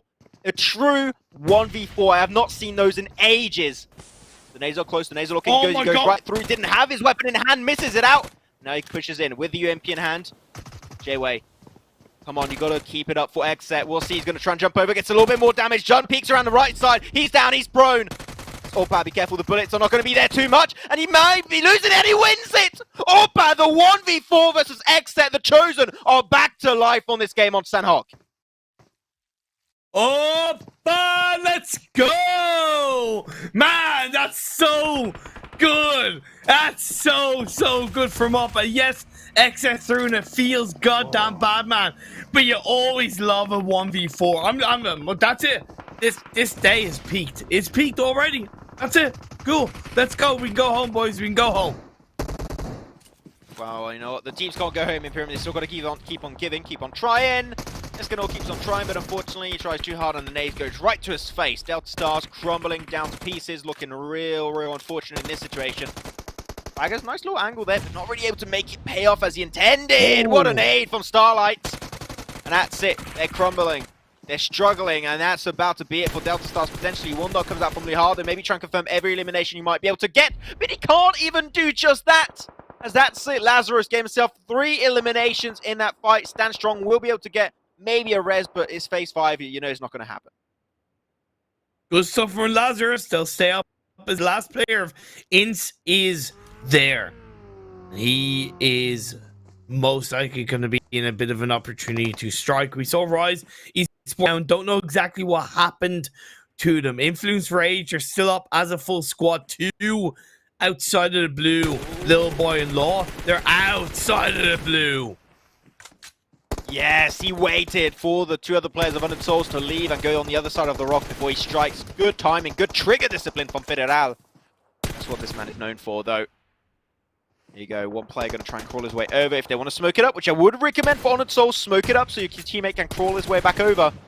On very clean nade. So you get some damage on Federal, but there's more, and Pendrijo forgets about it. It's a 4-man crew, and boom, they get it done. Influence Rage needs to start moving now, though, because that blue zone is not your friend.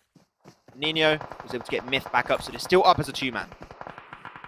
The compound at ESTORM were able to take down INCO from is still in play. Loops are down on the southeast side. Nino gets knocked. They're down to just 2 players now. Mythic and Pedrino. Will Influence Rage be able to take them apart? It's a battle between Opa and Frost to see who's going to survive the longest. The heal off strat or Opa just getting 1v4 clutch after 1v4 clutch. We'll see who's going to be the one to dominate them all. Oh, Furious, this is harsh. They're right inside this little lake area. I don't know what you would even call it, swamp position. And teams that have some decent angles to shoot from will have the advantage on Honored Souls, lose their final one. They eliminated an 4th elimination so far for Influence Rage, as they were able to make it out of the blue. And there's no one on the northeast side of this compound, so they could push in and be somewhat safe. If Furious Gaming can hold out and get rid of Nova, they could be in line to take this game against ESTORM. Because the back of ESTORM's compound is accessible. And that's why they're focusing on the front ESTORM, in my opinion. That's why they're looking to defend the north, because if they spend too much time trying to defend the rear, they're going to allow someone to enter from the north. So that's really, in my opinion, strong position from ESTORM. I agree, but I'm not sure. Yeah, they are way off Toyko being there. He did get naded away. One more nade, and then you can put 100% of your focus onto Nova, but they don't have the leisure to do so. Nova going to be having a little bit of an advantage, and look at that. Fierce Gaming dropping down like flies. 2 players knocked, and Nova is going to be going down, but Toyka's going to be somewhat helping out the Furious angle, but no, they Vengeance. Toyka is going to be out. No way you're going to get the res, and then a bit is going to be too far for the res. Nova down to 2v2 versus them and Furious Gaming. That nade could be looking amazing. Yes, lovely. Severe damage, but they're getting the puppy. What are you doing? Okay, Furious Gaming, don't scare me like that. That's a jump scare and a half. Another nade. Don't know if they heard the pin, but you want to start moving. The blue zone's also forcing Zifan away. That nade is going to get it. Gets the knock now down to a 1-on-1 on that push. His teammates right behind it, still in the blue. He confirms it, maybe a little bit greedy, Zifan, but no. Oh, well, yes, actually. There you go. Too greedy on that res. Onto the flush, and Trigger is still going to be there trying to hold it, while Koi in the blue zone committing to a heal off, and he has 26 first aids. Okay, I agree. Her heal off is the strat there. Yes, heal, good. Heal, survive. Shoot, you lose. Influence Rage, they did crash in onto ESTORM Gaming, and they won that fight. Unfortunately, we didn't really see it unfold, and I really wish we could look back and see what happened there. But something clearly went massively wrong for ESTORM. Yeah. Look there 1 second ago, they were there, and then boom, they disappeared. Wingardium Leviosa, they're levitating in midair right now above the map. They're going back into the plane, feels bad.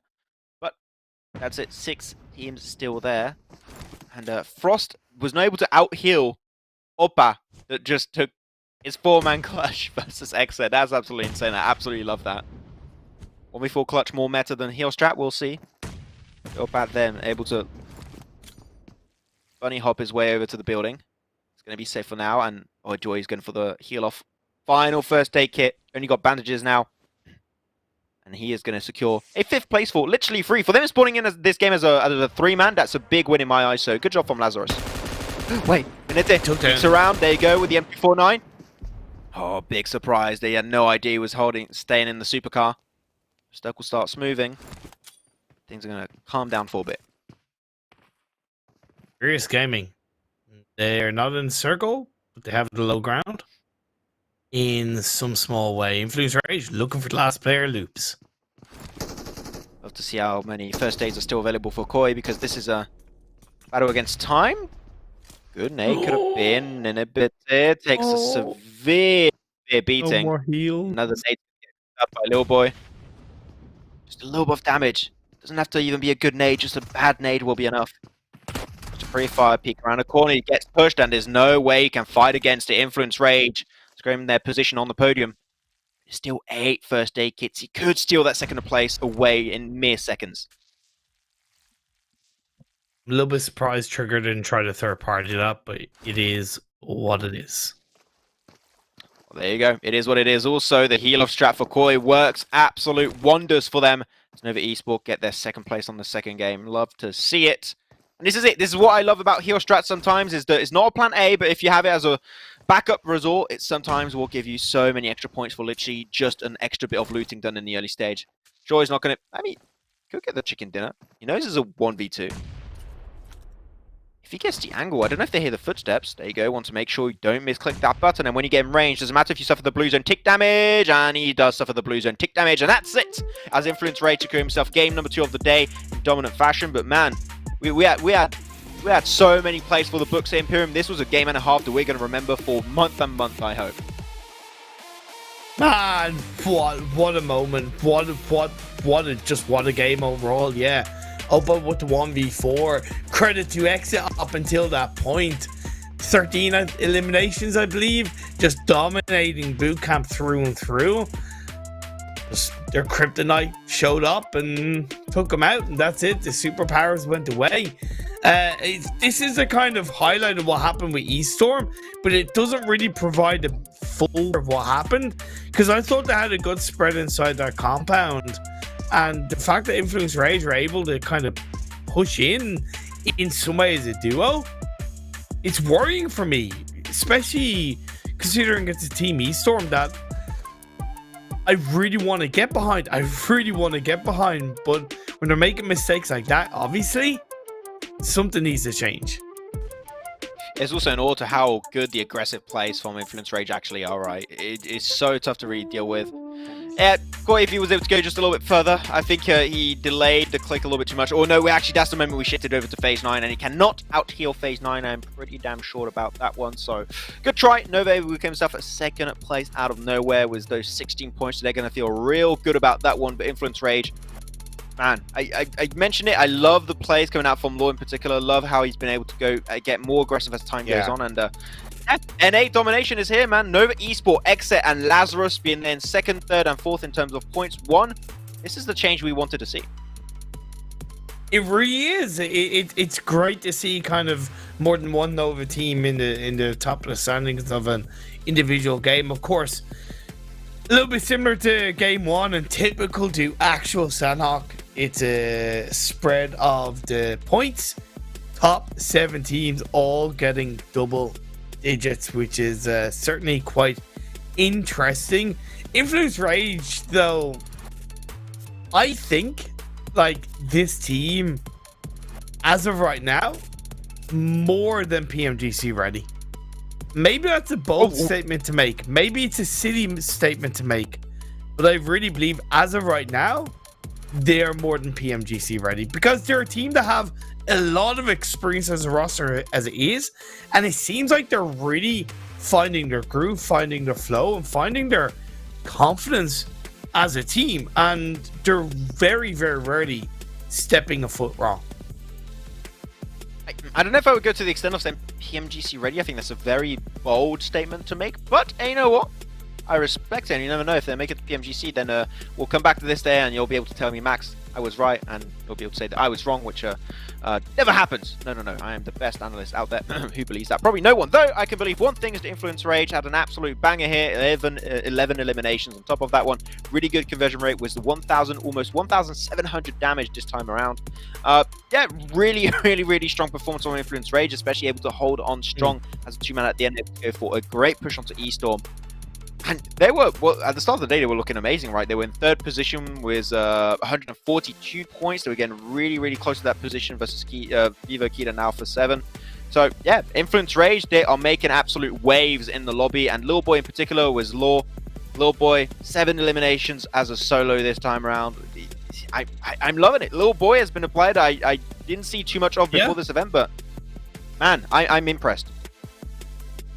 And the reason why I make that statement about Influence Rage is because, yeah, of course we can highlight Lil Boy individually in this moment with the 7 eliminations, but it really feels like that a lot of the time in these games, it's not one player from Influence Rage carrying the team. It's not one player really standing out. It's the whole team performing as a team, and that shines through big time.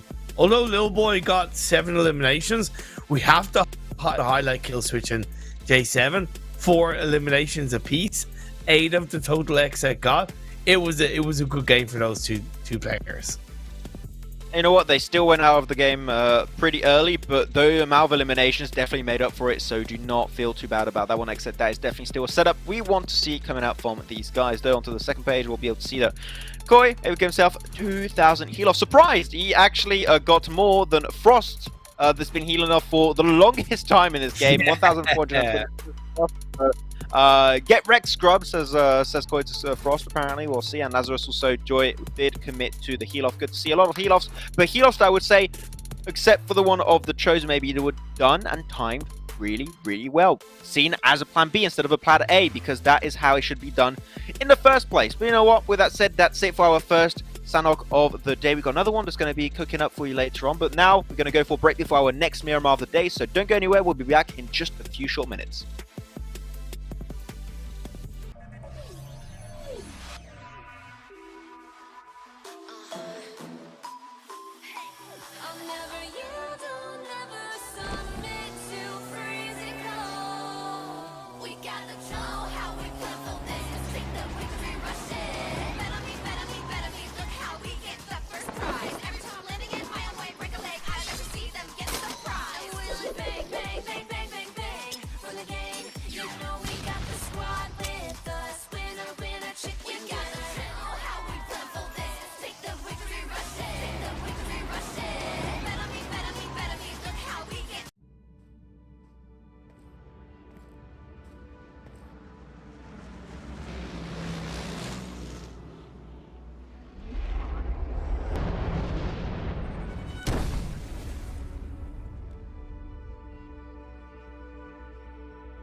Vous êtes bien chez Julien Fournier Haute Couture. Love is magic.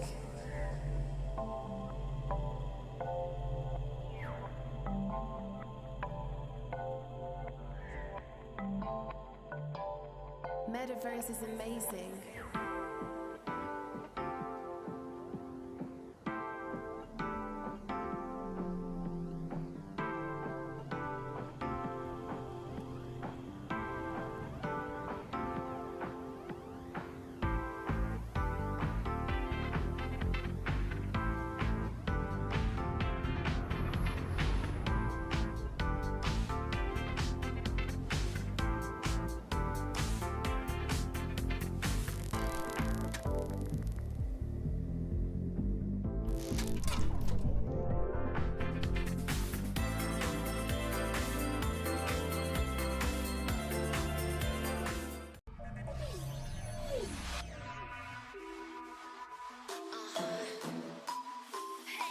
I'll never yield, I'll never submit to freezing cold. We gotta show how we play for this. Take the victory rush in. Better me, better me, better me. Look how we get the first prize. Every time I'm landing in my own way, break a leg. I never see them get the prize. We'll bang, bang, bang, bang, bang, bang.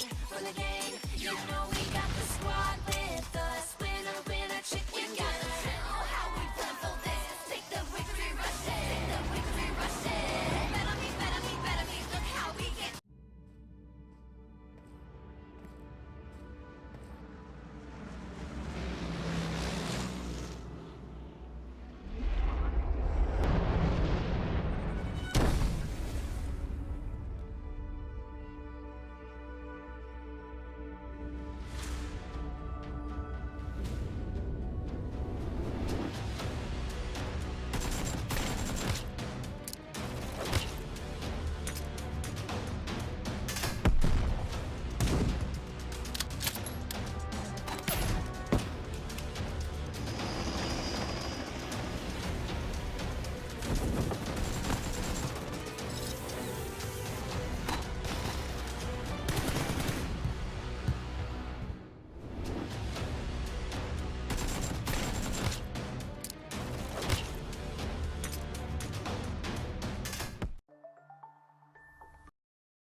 Influence Rage and XSET are able to get things done today with these two first chicken dinners of day 5 here in the Americas Elite League, and things are about to get even better as time goes on. Once again, my name is Maxman, joined with Imperium to bring you the action for these next 3 games, and back to Miramar we go. But Imperium, as you said earlier, today definitely the best day we had so far in the tournament, and it can only get better from here on out.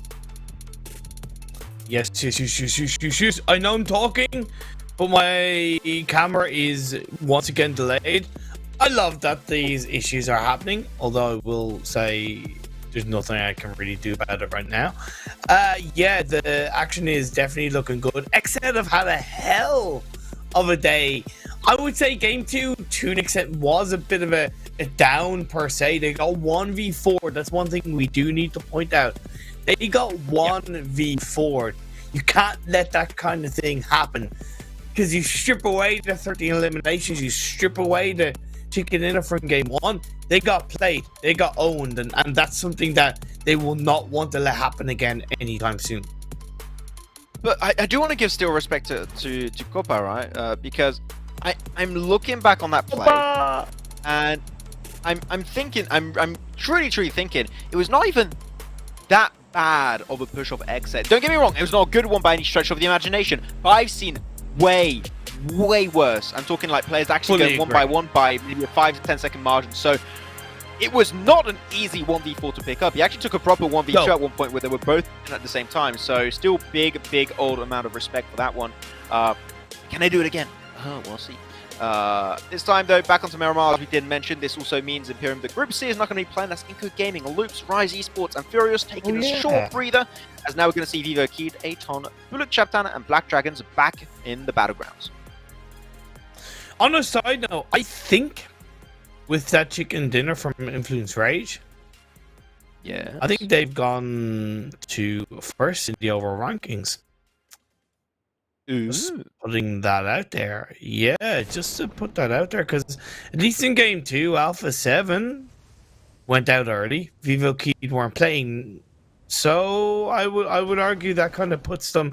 And now they have a game in hand over Vivo Kid, but if they keep it up, yeah, Vivo Kid will not finally, but will start to have a decent bit of a challenge in that regard.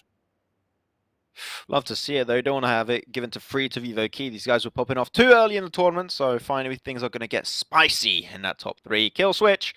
He's already spiced up though. He's already got himself everything sorted on that regard, and he's been getting himself a double knock. Good way to start the action. And Team QUESO now, they're maybe don't want to take this fight. Winchester. Ooh. Thought he was going to connect for a second there, but not quite. Another try onto J-Way. I'm going to try and see him push with the rest of his team. Team QUESO already losing Cunner. So there you go, peeking around the side. Oh, you're pushing with a handgun?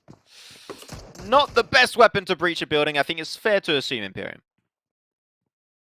Yeah, it's the first gun he picked up, though. The Winchester shots that came out from from Nitsu, relatively actually not bad because they were pretty suppressing. However, because Ayala pushed it, it wasn't really pushing the direction that Nitsu could really support him any further. So yeah, it is what it is. They lose 2 players. Influence Rage are going to pick up another knock, I think, onto one of the players of BULUC CHABTAN. Yeah, seemed like it. I mean, the main issue that I have with that last fight is primarily that if you're not looted, why push it? You're literally in Monte Nuevo, XSET north of Monte Nuevo, Team QUESO south. You can move away in the arena position of Monte Nuevo. There was no reason. There's no urgency. It's not like you have the circle against you and you have to go that way. No, you could have just went backwards, went up the hilltop or around the hill, and you would have been completely fine, especially because you have a lot of spawns of cars that happen towards South Monte Nuevo. So there you go. Just something to keep in mind. I don't think that Team QUESO are having the best of days, unfortunately. But you know what happens to the best of Starlight on the receiving end there. Apparently going to give straight back. Gave himself a nice headshot to Salt from LOTUS. And LOTUS there, they're eating bullets after bullets after bullets these games. I feel really bad for them. I do. And especially because this is an alternative drop spot, right? Based on the plane path up and towards the west. They thought Torio Amado would be a little bit safer. They thought they might get popped up and Cruz Deval once again. And as it happens, they're facing up against Lazarus. Team QUESO looking to clean up XSET. Or the other way around, does XSET clean up Team QUESO? Oh yeah, gets frag left, right, and center. Lazarus again in this game as a 3-man. No heal off strat for Joy gonna normally work out. But yeah, they're playing as a 3-man today. We'll see, and they're still able to win versus a 4-man crew of LOTUS. So it goes to show that here Lazarus are definitely feeling damn confident. The NA team that has been able to finally rise up. Nice little jump over the side, but too much damage coming out from Chronix. LOTUS able to hold on right. There you go. Wait, I can't even see the HP bar left from Chronix. Gotta flush that one out. You want to confirm every single one while you still can. LOTUS holding strong as 2 versus 1 now versus what I believe is Joy. Unfortunately, the best start for these 2 NA teams. Yeah. LOTUS, good play by Koshi across the road to really help support his teammates. But I also have to say that there's an argument to be made that it was partly only really regained in the control of LOTUS because Lazarus started as a 3-person team. So even though they did open the elimination on the tray, it was still kind of a 3v3 fight. Nothing LOTUS can do about that because they didn't ask Lazarus to only spawn as a 3-person team, but it is something to consider. Otherwise, good play by LOTUS. This is really weird. I just realized when Torre Almada, that never happens. Yeah. Top dropping Almada. Okay, this is out of the realm of of reality. Normality. Things like this don't happen often. Yeah, I don't know. I was trying to find a word, but I didn't find the word, so I just went with normality. But I don't know. I need to read my dictionary more often, I guess. But yeah, Joy is going to try and move out. Though we didn't talk too much about this phase 1 circle right here. Pretty northeast. So a lot of up and down kind of terrain, a lot of valleys in play, especially something to keep in mind while rotating. But other than that, this is a circle we've seen time and time and time again. So shouldn't be too tricky for these teams to find a good position to call home. Similar to the phase 1 of the first Miramar game of the day, it's a little bit more north, but otherwise it has the potential of swinging down south on phase 2, phase 3, right? So that makes it a lot more similar to what we saw initially in the first Miramar game of the day. Influence Rage looting up Picado off the back of getting an initial elimination onto BULUC CHABTAN. INTZ, they're going up against ESTORM, and ESTORM walls seem to have opened that door, broken the walls down onto the INTZ players. I'd like to see that. Come on, ESTORM. We want to see some sparks. You want to see some greatness in these fights. Hopefully, they're going to deliver on that side of things. But we're still staying. Can't believe you inside didn't Picado, which I'm not acknowledge going to hate. They're tearing down walls because ESTORM. And the players called walls. Yeah. Oh, you know what? I didn't connect on that. I didn't. You know what? Yeah. Yeah. Your joke was so high level, Imperium flew right above my head. I had no idea. I'm only a simpleton in the ways of life, while you are a headmaster in the ways of Shakespeare. But yeah, that's it. We'll see. FB though pushing for the side of ESTORM. We'll see if they can try and get himself the advantage. Fear get knocked. It doesn't really matter too much as they get job done this time around. And ESTORM kicking their Miramar game off to a really good start. Yeah, they pushed that as well. They pushed it. Not that it kind of came to them fully. They pushed that building, and it was successful. Now, VIVO Key could look to get involved on a side note, as we do look at the stats of Federal, 21 elimination points so far in this tournament, 6,300 damage. That's some pretty decent damage being chunked out by Influence Rage Federal. They're taking their time to move out from phase 1, although we are relatively early into the circle, starting to make its way in. Yeah, I saw especially the survival time from Federal. He was third with the most survival time, if that was what the stat was actually meant, which is pretty insane. Oh, to think about. So yeah, top 3, despite being 19th in the overall eliminations and also damage, is something to keep in mind. That means that they make it to the late game very, very, very often, if it's as a team or Federal as an individual. But good thing to do. Happy to see those stats coming in through.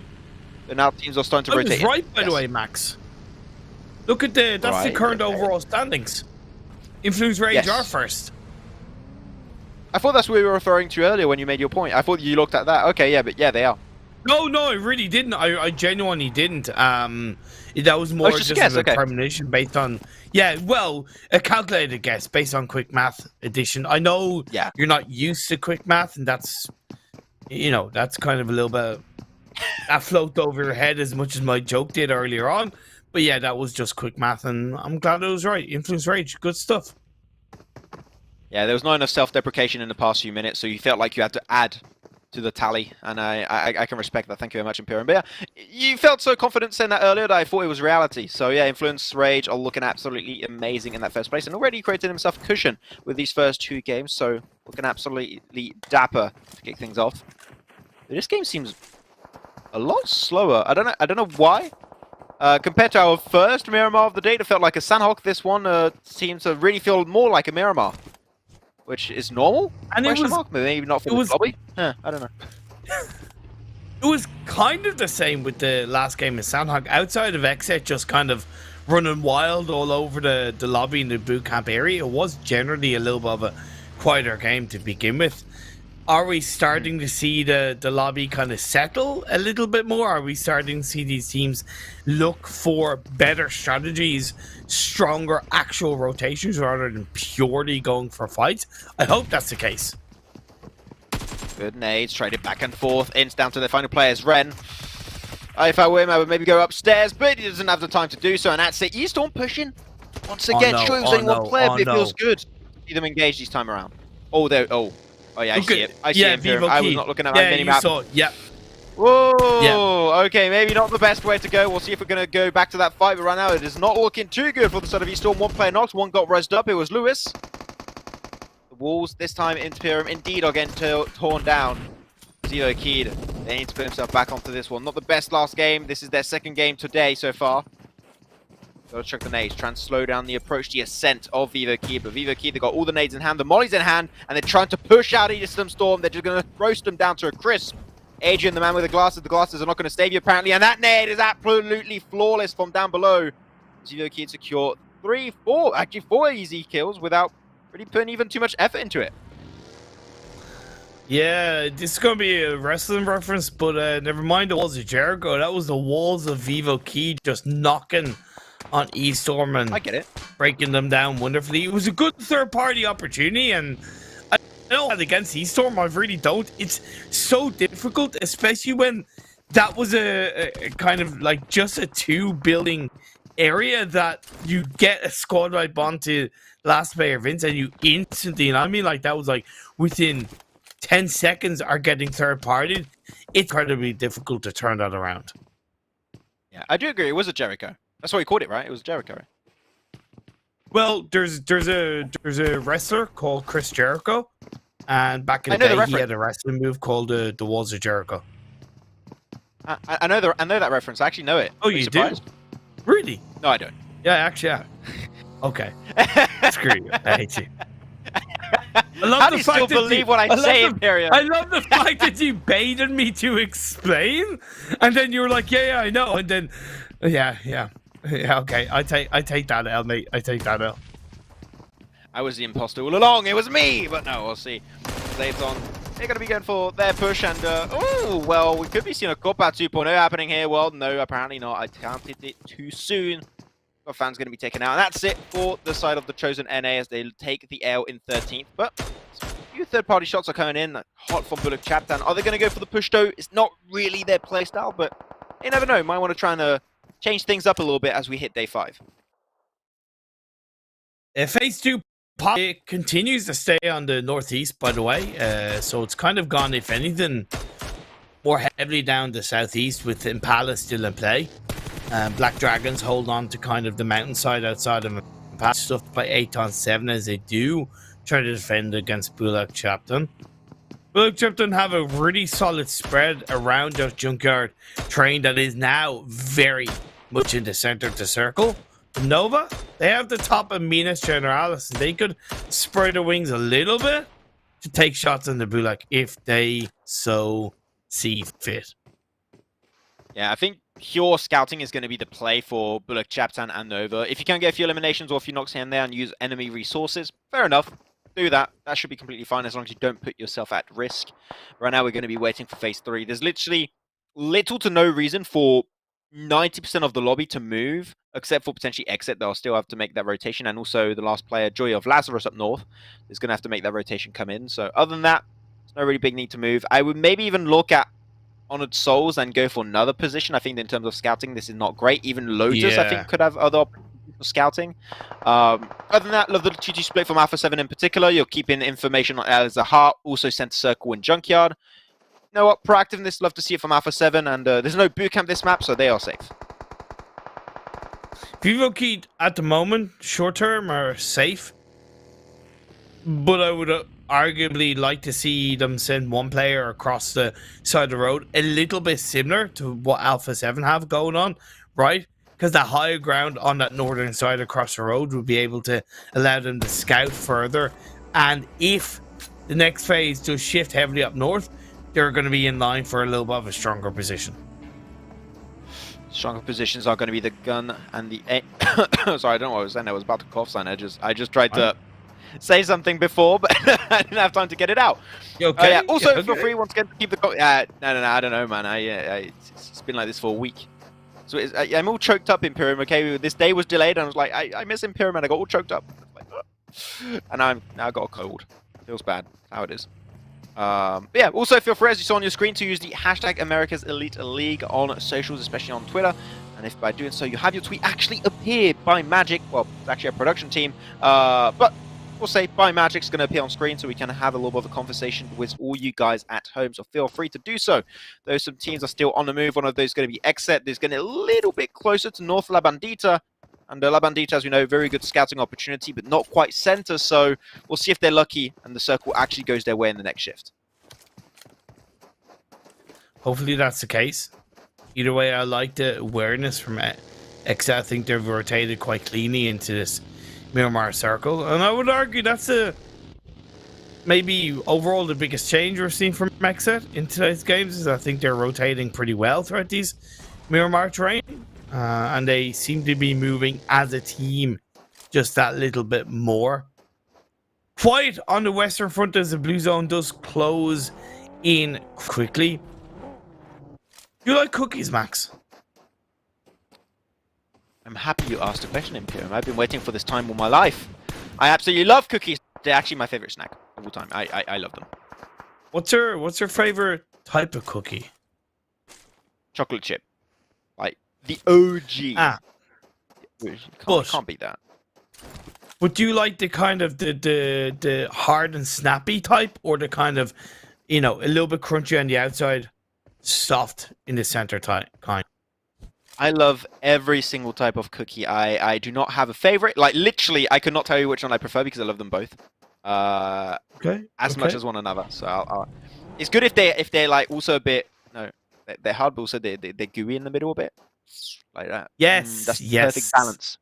Perfectly balanced as all things should be. Especially cookies need to be balanced like that. So that's great. I also have you tried vegan cookies? Yeah, I have. I actually almost prefer the vegan variant of chocolate chip cookies to the normal recipe. Which is the first time that's ever happened, and they're actually sick. They're actually sick. But this circle, I was going to say it's sick. I was going to try and premeditate it is circle kind of shift, sick. but no, it's a normal one. Ah, you sick? Oh, sick. Okay, fair enough. No, I think it's sick. Minister Arlis is in the center of the circle. It's a terrible shift. There you go. It's not sick. It's sick in a bad way, like COVID kind of sick, which you don't want. So we'll see how teams can try and work with that one. VIVO trying to move into the more northern side. I think that is a position you don't want to play for the long run because it's oriented towards the northwestern side, so you're not going to be able to actively scout, which is why I do like the fact that Grelin and Cielo already pushed out of the compound are looking into the center and maybe thinking of a further rotation, because just by standing in the building, you're getting very little information. You need to start scouting ASAP. Oh, Alpha 7 driving around. You go into the arms of BULUC CHABTAN to pick up an initial elimination. Thing is, how much information do Alpha 7 have to know that there's only 2 players up there? I think they would push a little bit more aggressively if they know it's just 2, but I have a feeling they are not really quite sure. They just don't know. Yeah, also on the other side, if you take some shots and look aggressive, you puff up your chest, then you're going to make it even harder for the team to think that you are as only a duo. So we'll see. BULUC CHABTAN taking it slow, but Alpha 7, they're hesitant. Like, we want to push it, but at the same time, we're not sure. Honoured Souls also might be third party in this later on because they're so far on the far east, and they could try and rotate towards Junkyard position. A lot of things to take into the equation here, but Nova, they see it from high above, and now Alpha 7. You should really think about this twice. Especially with 2 players already committed heavily. Like, they can't really move back, which is really unfortunate to say for Alpha 7. So I would say they almost have to commit and put himself in the safe area of the warehouse, which is at least to give himself the knock. But no, it's actually ATON. Nice headshot on the M24. Yeah. I feel bad for BULUC CHABTAN. Everything is going against him here. Great play by Nova as well, just to kind of pepper down the sprays and suppress and slow down and just create more control at the end of the day. Honoured Souls, they haven't headed in the direction of BULUC. They have headed in the direction of ATON 7, as Honoured Souls are going to third party and get a knock into one of the Alpha 7 players. Wow, man, everyone has an angle on this position. It's insane, though. I did see that Orma headshot, always so satisfying. Oh, man, wish I was looking at that one. Fran, man, that's the second headshot on the M24 from Fran. What's going on? ATON just leveled up with their sniper game. Love to see it. This is kind of wild, to be fair. It's like, they're just kind of, I knock you, you knock him, he knocks me. We knock we knock all of each other together. Yes, let's go. This is how we win the game of PUBG Mobile. But it's crazy how that's just kind of come to be now. Honoured Souls have decided to, I think, disengage away from ATON 7 and focus more on a bit of a 2-2 split to blanket Alpha 7. But the thing is, I don't think they're fully aware that Nova has sightlines on them from this area of the map. They could get caught for it. I'm not sure if Nova actually spotted out ATON from that distance. Maybe heard a few shots, but their focus is 100% going to be on these two teams of On Souls and also Alpha 7. So that's going to be taking most of their efforts and time and focus. So should be pretty good for ATON to maybe think of moving depending on where phase 4 tends to go. It's about to shift in just a few seconds' time. So big decisions are about to be made by some of these squads. Alpha 7 at least were able to get themselves the rest, so that's looking good. Here you go, big shift right up north of Minas Gerais. Interesting.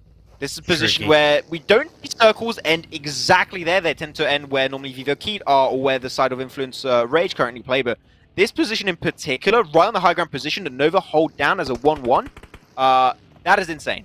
That is absolutely insane. And this circle, a different team kind of committed to Minas, because I think it is an area that can be hold downable now that it's on the more southern edge of the circle. What? Seems like both XSET and Black Dragons both have the same idea. Hey, down holdable? You just invented a word right there? No, did I? No, I said hold downable. That's not a word. Well, it's hold down, and you're able to do it, so hold downable. Hold downable. I don't know. We'll see. We'll see if hold downable is going to work for XSET. Apparently not. Don't know what that means, but it definitely did not work out. So that's it for XSET eliminated in 12. We'll see if. Yeah, I'm just confused by that word. I won't look in the dictionary later on, but we'll see. As now up north, that's where a big portion of the action is going to be happening for this phase 4. You're going to have LOTUS taking the fight with the last player, Elian Kid of BULUC CHABTAN, and also Honored Souls. While Joy is still, he's there. He's vibing in the blue so far, going to get out of the blue hopefully very, very soon. But you get a little bit of a sneaky opportunity to sneak upon Honored Souls. But even if he did, I don't think he should take the fight because he is aiming for some placement points at Imperium. I'm looking up to see if hold downable is a word, and as of right now, I can't find that it's a word. So yes, I made a word up.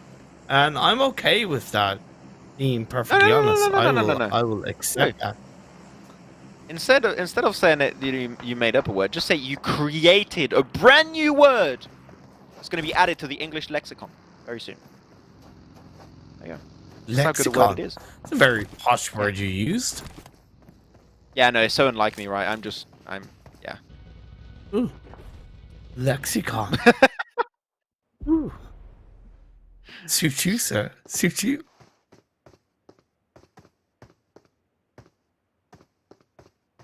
Okay. I'm gonna have to stop the awkward silence. I love the fact, Max, that Nova still have this 4-man spread, by the way. Like, that's a big 4-man spread. Look at it. It is big and bold, but it will most likely work out for them because it's incredibly difficult to really breach on that Minas hillside terrain unnoticed. So that's why they're able to hold that big spread. Yeah, it's going to be really... Okay, I give up. What are these circles today, man? Look at that, right on top of the plateau, the hill plateau, mountain plateau? What do you want to call it? It's just that big spike. They have currently 2, potentially even 3 players are actually not going to be right on top of that position. It is going to be so hard to really move away Nova from those spots. We'll see if some teams can maybe get a successful breach later on. But right now, the fight is going to be to get into the circle, and that is no easy task at hand, Imperium, that's for sure. Honored Souls going to get some information, taking a few shots towards QZ of Nova.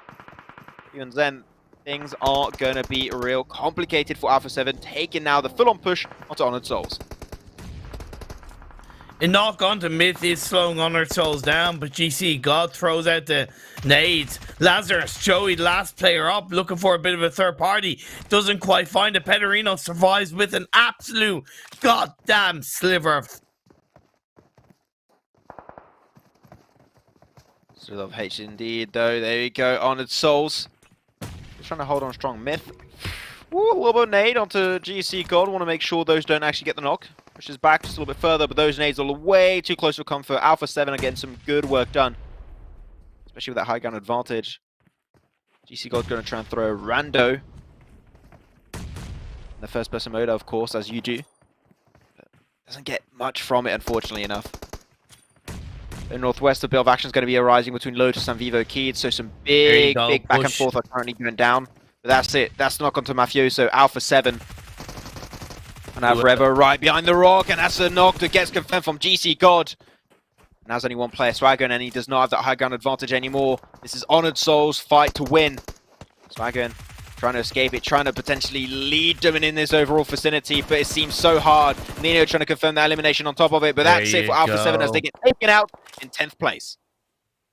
I do think Nino should have waited for his teammate to have a first aid absolutely pulled off to make it a proper 2v1 push.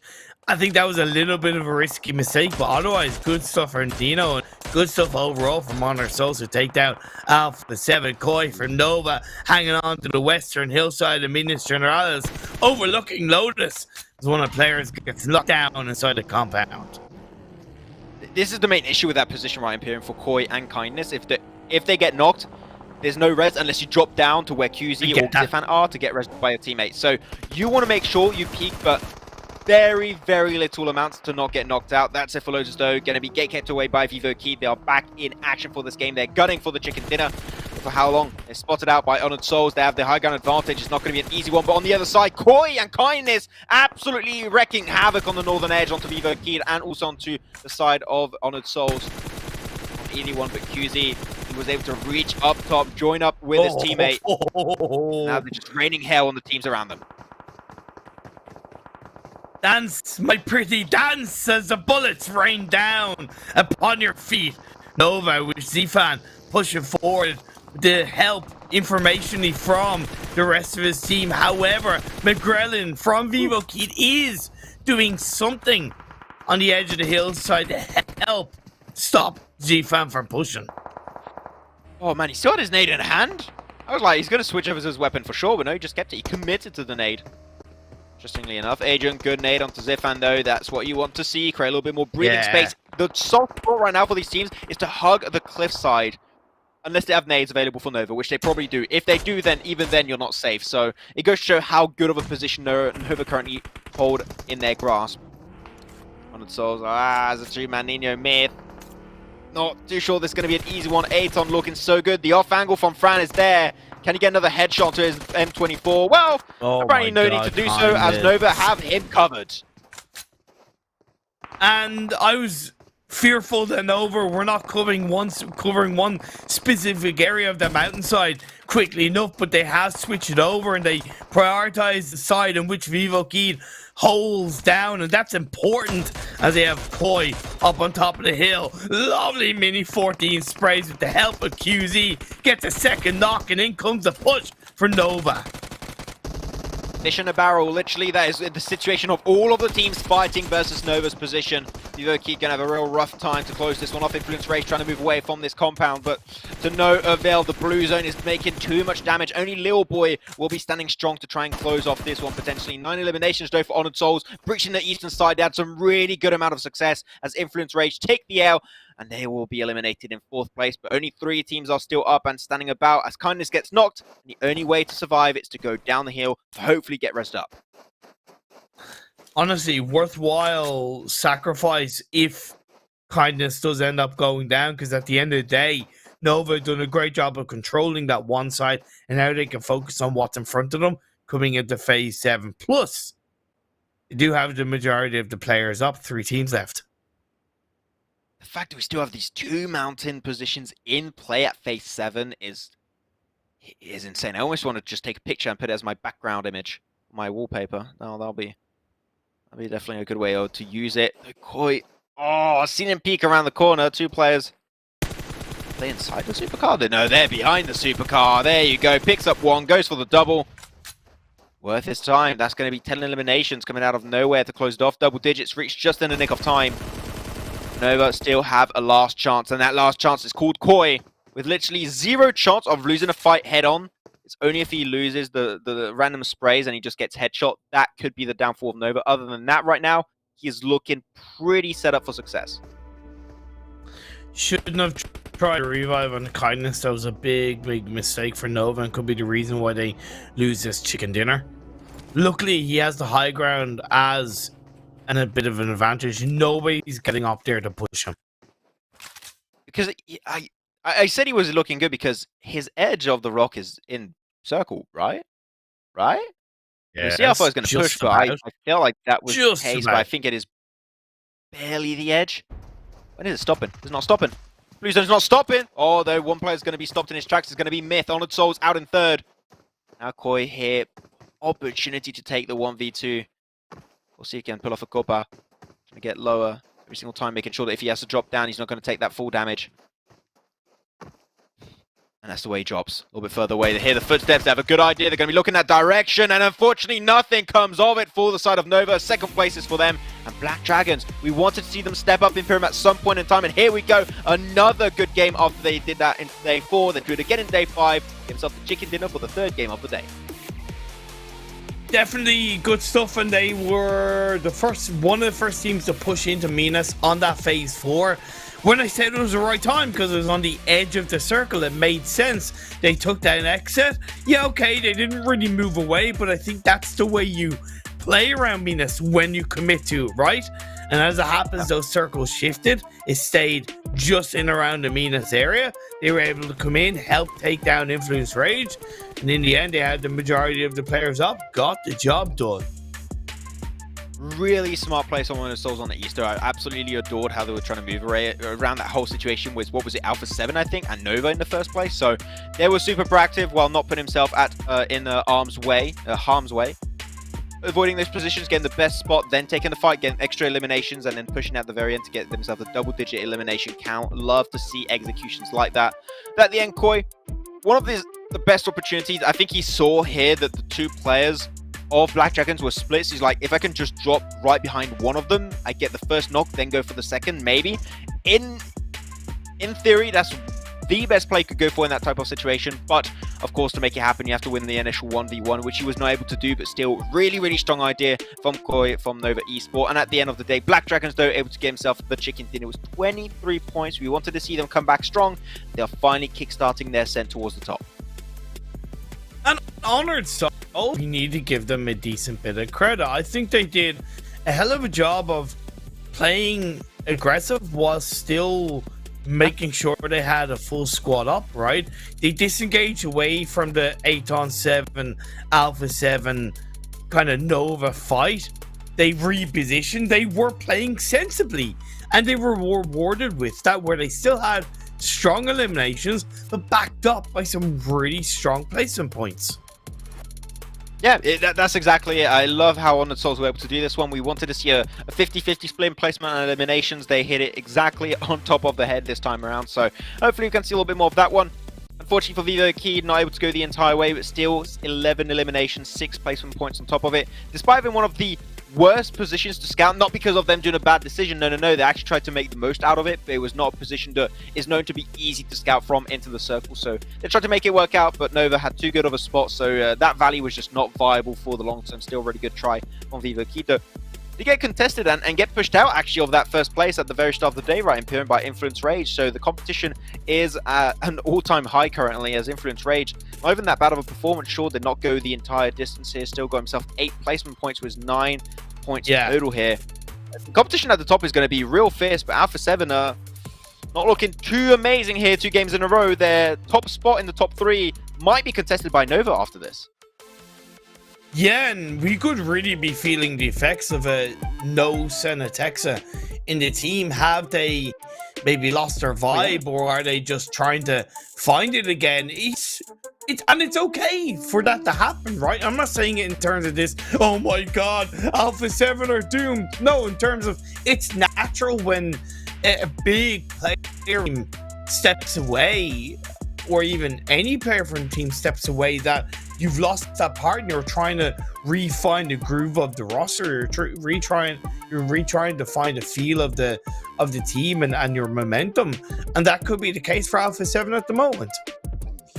Yeah, it's like Luxy losing his Zuxy, but it's the same thing here, losing Senatexa for the side of Alpha 7. You do not want that to happen, but when it does, you got to try and make up with it, and it's a transition period, right? And it's going to take some time for them to get back on par without one of their top players that's been doing some great results. Though, Yes. there's a player that has some good results. This game then was our MVP. The man with the glasses is back on action. Imperium with 4 eliminations and almost 1,000 damage for his lonesome. Adrian always out here performing and getting some good stats. Let's go, Adrian. Man, the myth, the legend, the representation of the king of the glasses is what I'm gonna call him. And these are important points for Vivo Keyed in total. Look. Run with it for a sec, okay? Just for a sec. Just a sec. Hey, look, 17 points people for with Vivo glasses, Keyed. I'm thinking. I had a thing maybe. I was thinking, look, people with glasses typically are called 4 eyes. We could call him 4 scope. No, I think that could be fitting. Maybe is that cool? Is that not cool? I don't know. That could work. That could work. And he's on his screen twice. He's on his screens twice in this graphic. But my point is about Vivo Key. Important points are acquired for them in this third game because they got 17 and Influence Rage got 9. But again, they have a game in hand over Influence Rage. So with the more points acquired, it makes that gap easier to catch up with coming into that extra game that they will have in hand. Yeah, you want to ease up your ascent. That's going to be the approach for some of these guys. We'll see how things are going to work out. But hey, you know what? We had some absolutely fantastic games so far in the tournament. We have reached more than the halfway point for day 5 here of the America's Elite League. A lot more things to go. I'm not sure if we're going to a break. So I'm going to do, because normally this is the time we would go to a break. So we'll be back for the next Sanok right after this.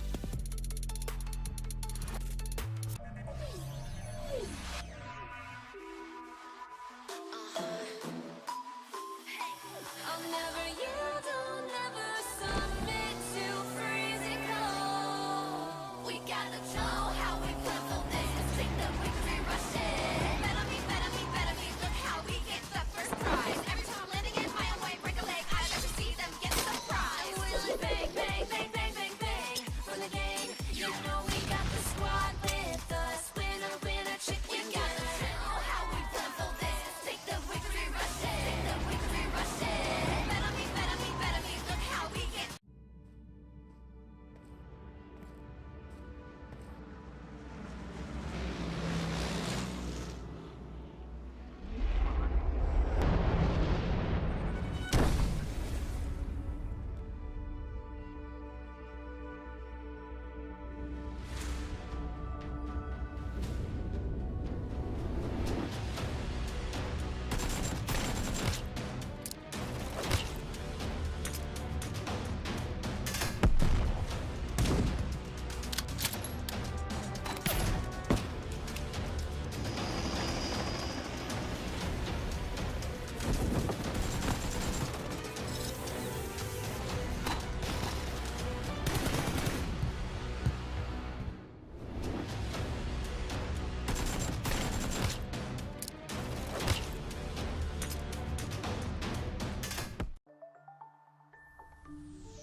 Hello? Vous êtes bien chez Julien Fournier Rock Couture. Love is magic.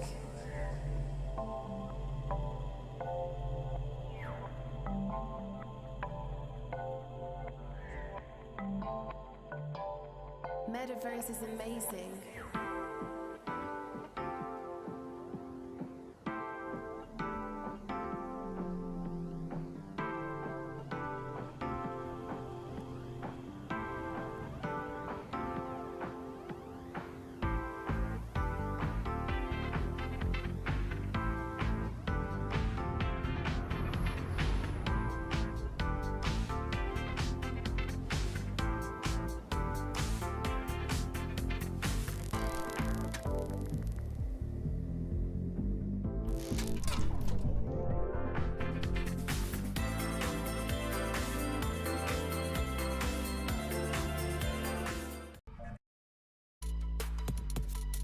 And there we go. We are now done with our halfway point of this day 5 for the Americas League, and things are stepping up big time. A lot of teams able to compete towards the top of the leaderboards, and things are going to get more spicy for our next 2 games. The next one going to be, of course, back on the good old Moist map. I'm going to call it Moist map. The Moist map of Sanhok is going to be back on board, and so is Imperium. He's back on board once again as he reappears from the nether realm of Nether. I don't know where I was going with that, but Imperium, we're back once again, and intrigued to see where this next one's going to go. I left because you were about to say moist. I knew you were about to say that word, but unfortunately I came back and you hadn't said it yet, and I had to witness you use that word. Please, please don't ever say that word ever again. Please don't. Yeah. Wait, so normally I'm the one who hates the word, but now thanks to James Banks, I've been healed, and now it's you. And maybe it's just passed on to you. I gave you the illness of the. It's just you saying it. It's just you saying me it. saying I don't like. So it is a meat issue. Okay, friend. We'll probably have to talk it about. You know, I think our seance of therapy is happening like in like 4 hours. So after the show, we gotta go to our book in Imperium. We'll see how it's gonna go. But you know what? I think these teams are gonna need some therapy after going back into Sanhok. Not a fun place to be in. I think that some teams learned it the hard way that last time around. But here we go. Look at the beauty of hell itself. Sanhok back on board once again. I'm really looking forward to it because I think we've had most of the Sanhok games circle-wise be probably some of the least volatile in all of the games.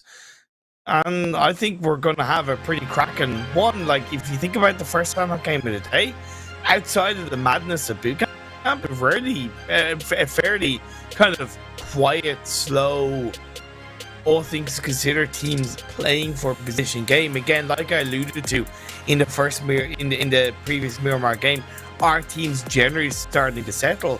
I hope that is the case.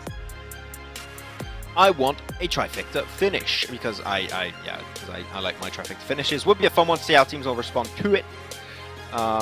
Things that go forward in this game, though. We are playing path pretty straightforward, no big changes though. When we're looking at the teams that are not participating in this match in particular, it's going to be Group D. That means no Delta Esport, no Lotus Esports, no Nova Esports, and no XSET. So 3 of the NA teams are going to be out of the equation for this one, and that also means that no fight in boot camp. So Alpha 7 can rest easy, but not if you're dropping in Pineham, because loops are going for you right now. Well, actually, I thought the loops were dominating that one. Then the same color. Okay, I got confused, but ATON apparently not getting confused whatsoever, as they're currently dominating this entire Pineham engage. Got himself 2 early knocks.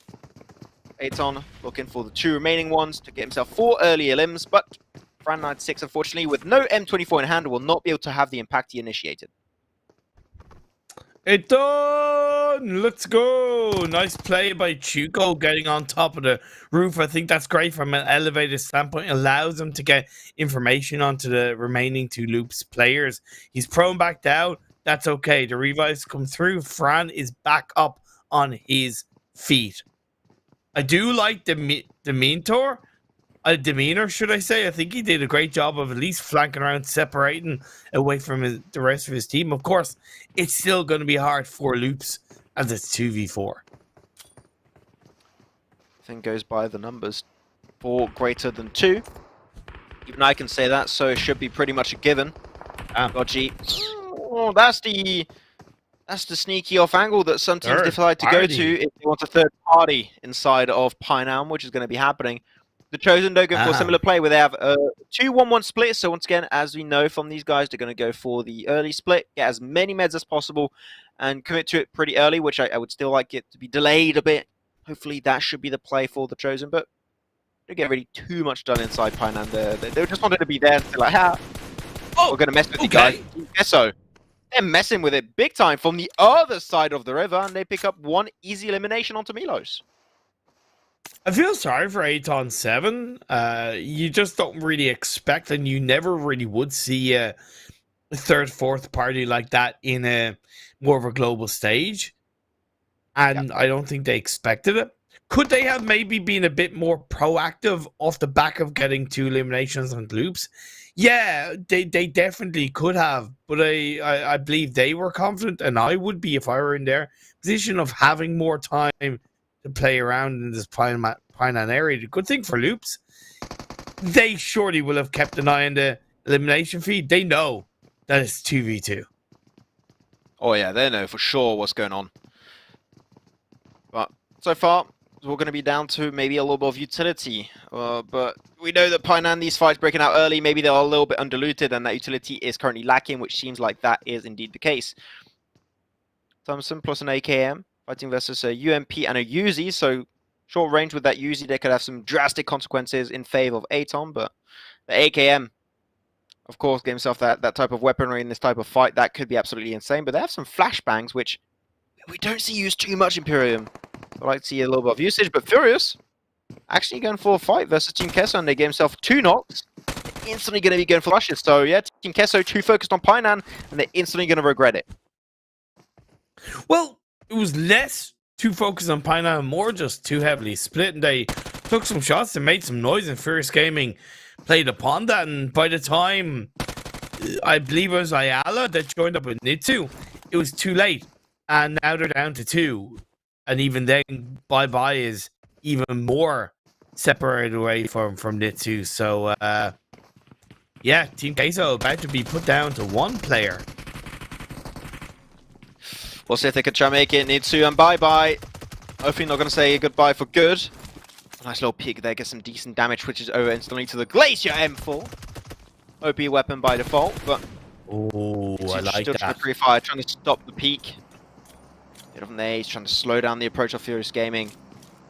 Oh, bye-bye, I can't quite see his position. Where is he compared to Nitsu? There you go, trying to jump out. I think he saw the nades. He tried to make sure he was not that easy to nade, trying to become a moving target. He just peeked around a corner. Oh, they lined up almost perfectly for a second there. But it's just not enough. Wow, they're really going for it. Yeah, Team QUESO at least will survive as 1 player, but Furious Gaming starting off the Sanok game with 3 elims. A good way to kickstart your way into game 4. Oh, demeanor turns around, is gonna get the shot and gets a squatted Bonde done. They're out of here. Love the fact that we just moved from fight to fight to fight. Now the final player, Team QUESO, looking for some revenge onto the members of Furious Gaming, but he might have spoken too soon, and yeah, looks like even with the M16, Otro, he's looking for that final kill. Just looking for Fuel 1 taps, bap bap, and Team QUESO should be taking themselves the L. Be careful how you're pushing this one. There's 1 player that's still looting inside the compound down below. You never know, could go against you. Nice push on top of the rock from Potro. And that's it, puts Team QUESO right in the grave, the nail in the coffin. They are out of this one, ready to go into the next game, hopefully, but that's not even the next game. This was their last game, Team QUESO. They're not playing game number 5, so they're done for the day. GG, see you later. Vivo Kid up on top of the mountain as a 4-man spread in the Northwest Island. By the way, we've barely even been able to talk about this phase 1 and where it went because of the action that we've seen. It was Northwest. Now, it does have the majority of the kind of Northwest Island in play. It has a whole of Northwest Island, a good chunk of the mainland, and a decent bit of Southwest Island in play. So there's no guarantees it's going to end on that Northwest Island. So I find it weird that BULUC are pushing up this mountain so early in the game. Gotta be a little bit careful, BULUC CHABTAN, how you approach this, and they do not get much success from it. Reyes is going to be the next one to fall. Verkeed very, very easily picking up elimination here, there, left, right, and center, but to the issue of losing Diego and Adrian, that I believe has a very significant chance of getting rezzed up, but Cielo is just trying to make sure that they're not getting pushed up fully by BULUC CHABTAN, so just something to also keep in mind. But right now, you said it, Northwestern Island play this time around, Imperium, so I'm looking at the north side of the river. A lot of teams are currently approaching, looking how in hell are we going to make that cross happen, but early. I would even say Imperium to make that cross happen, right? Because you don't know, it could go back to the mainland, it could go to the southwestern island. Yeah. You don't want to commit too soon. You want to wait for phase 2 before committing to that bigger decision.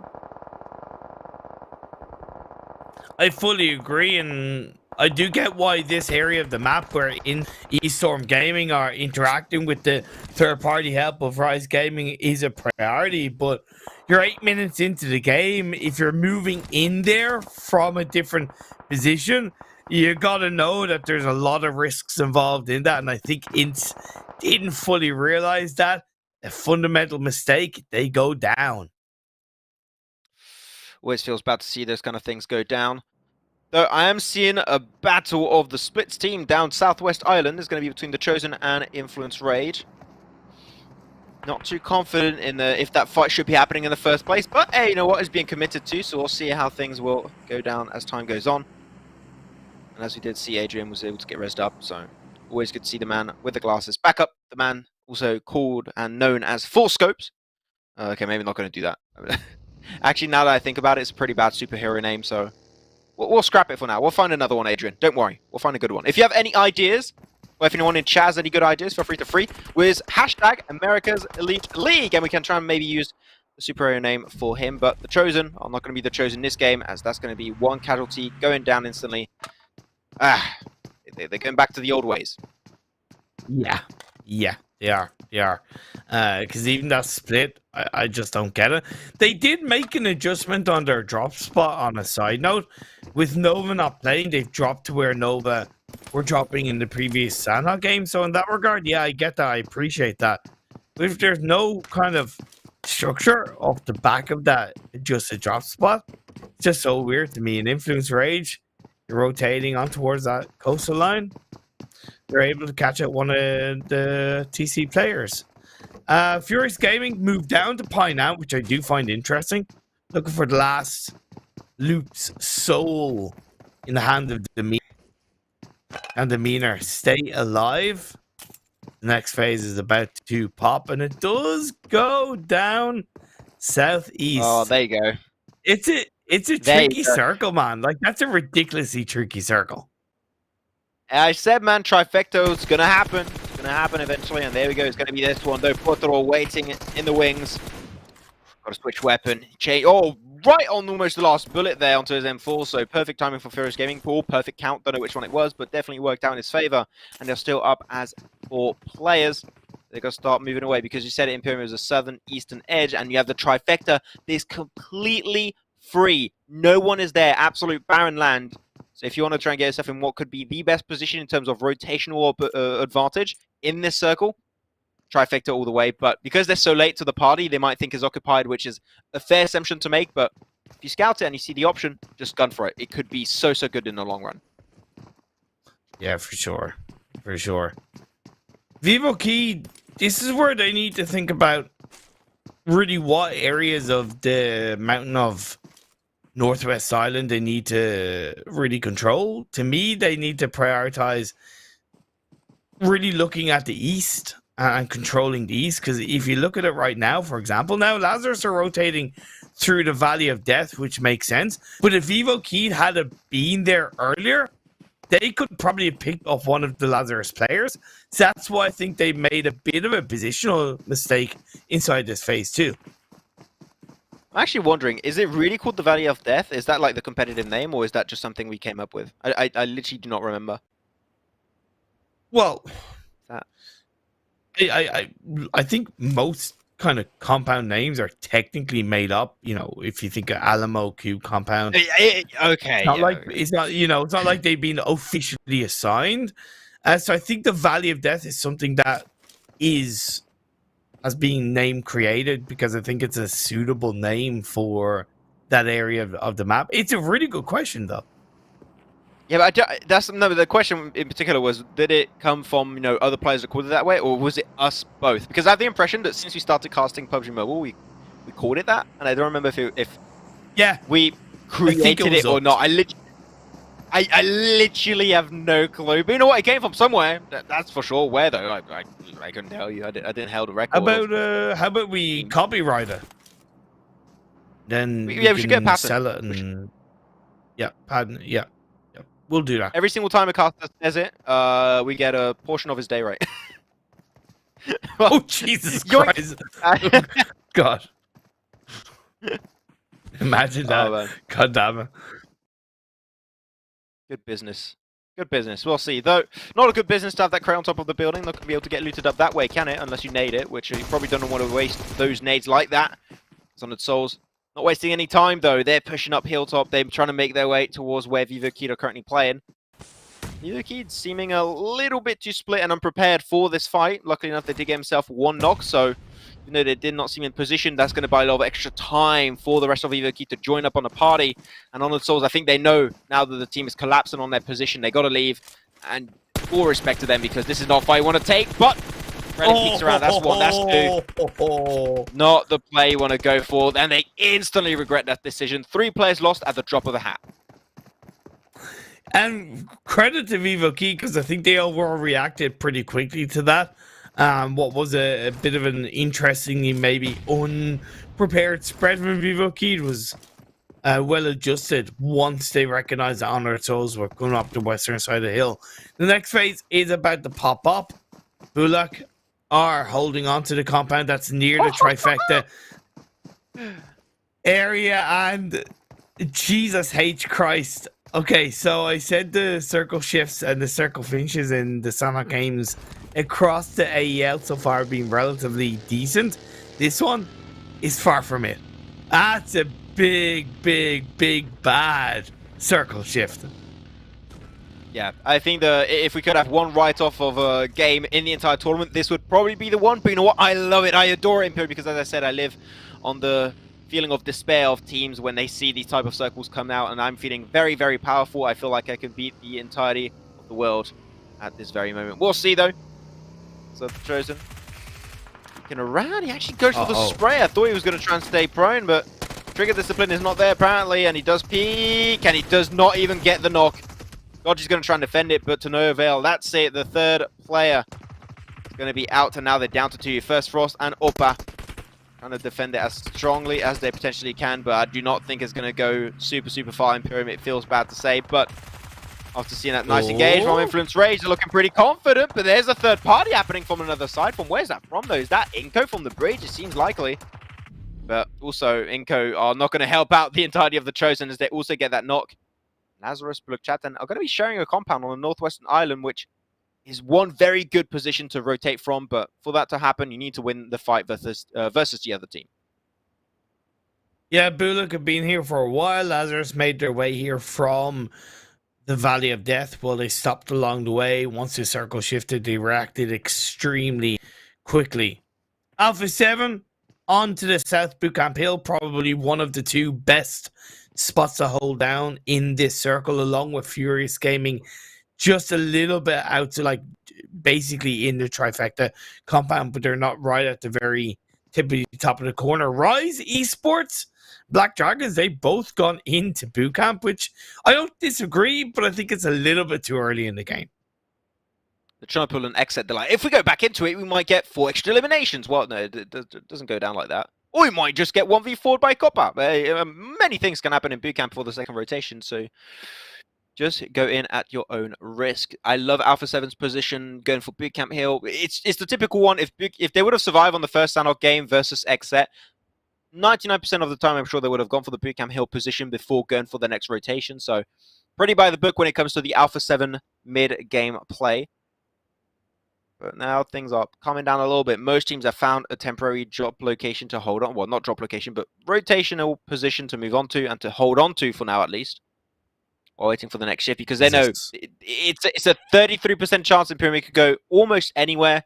It's a bigger chance it's going to go to the eastern mainland, but other than that, it's game still. I think it's going to go down to the southwest island. I don't know, just something in my gut is telling me it's going to be a southwest island shift, at least in this next shift. That's why I put a lot of bets on Furious Gaming. They've spread it a little bit more heavily on the trifecta compound, so they have one player kind of on the northwest building of the trifecta area. My gut was wrong, and that's a big shift. We're looking at a bootcamp finish. I'm sorry, but what in the blue blazing hell is going on, Max? Like, can someone explain this? Like, what? I think what's going on? I think James Banks is looking at the stream today and he's pressing the button at every single time. So he's having a real kick of it, and me too. Yeah. I'm enjoying it. The despair feeling of between all these players, all these individuals. It's lovely. I'm loving it, and they're hating it, but that's fine. We'll see how they're going to deal with this hard one. Little boy, no weapon in hand now. Peekaboo, and down you go. Lucky enough, Law is there to back him up. Hopefully the flush not going to go down. Comes out the utility, the molly to try and stop those peaks. A tough one. Law actually, I thought, walked into it for a split second. Galski's there to back it up. They did lose Federal a little bit early in the game, so not going to be able to push it as a 4-man as they would like. And there you go. It's the push. 1v2. He loses it out.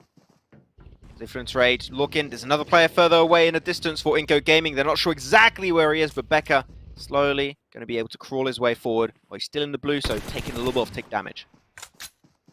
More importantly, Influence Rage are able to get the revive onto their third player, Lil Boy, to keep them up as a 3-person team. That's why I kind of, didn't disagree with Rise and Black Dragons going into bootcamp in Phase 3. Yeah, there's definitely risk there. Luckily for them, the circle has shifted right into the heart of bootcamp for the time being. Alpha 7 have made their way down the hill. They lost a player, but they've gone into bootcamp. ESTORM Gaming as well up on that northern side. I like the fact that they haven't sent themselves into bootcamp. They're holding onto the warehouses and the coastal line. Man, I can't believe we might have a bootcamp finish here. I haven't seen one in a hot minute. I can tell you when the last one is that I casted, but it was a long time ago. Here we go. Angle's going to be found. Lazarus. Ooh, gonna get himself the last one. Issa. Yes, work done. They spawned again as a 3-man crew, so every single point they might get is going to be basically worth even more because they made it without a 4-man crew. Good execution, but BULUC CHABTAN, they're thinking, we got to leave this position. So Issa was 11 first aid kits. If he times it correctly, I'm going to get a little bit of a backstab situation onto BULUC CHABTAN if he moves while really not getting spotted out.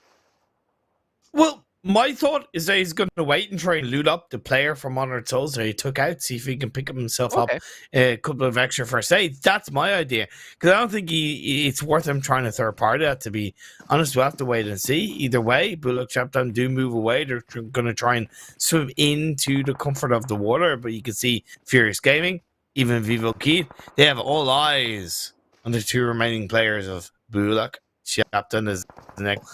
It's still in boot camp, but it's a southeast rotation, and the kind of very edge of the South Bootcamp Hill is in play.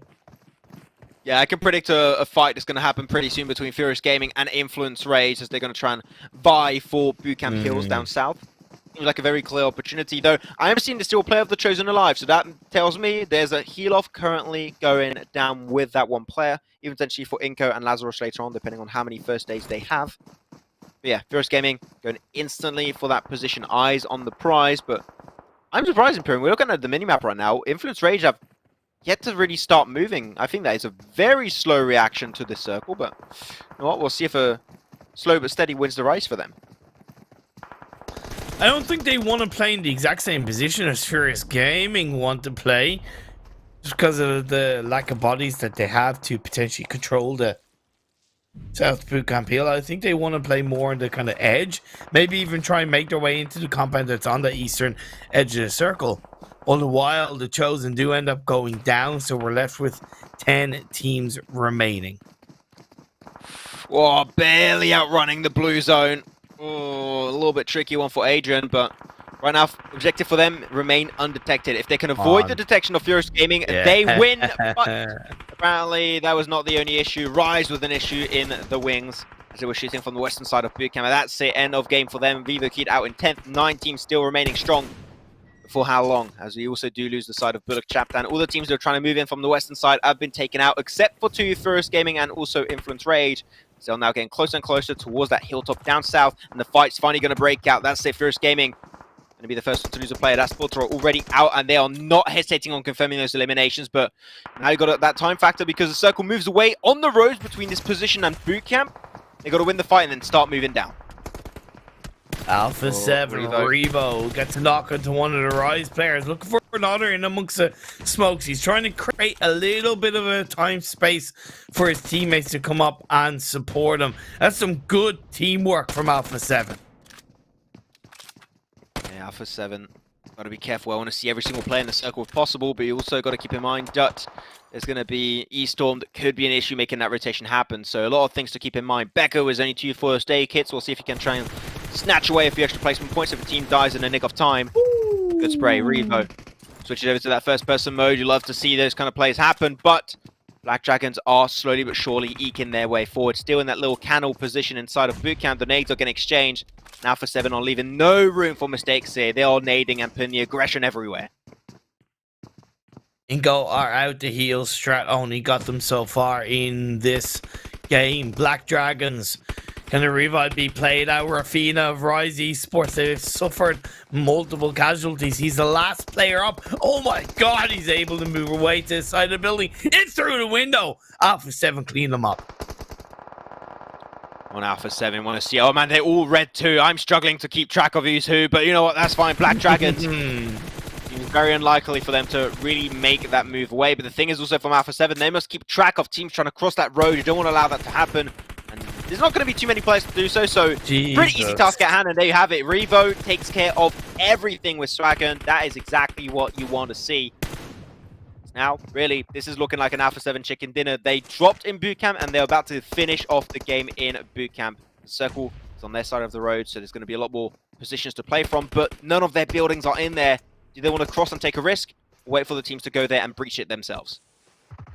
I hate the fact that Black Dragons went down into the other side of bootcamp. It's incredibly risky. They're at least able to get a knock on members of ESTORM, but a nade is being cooked up in return.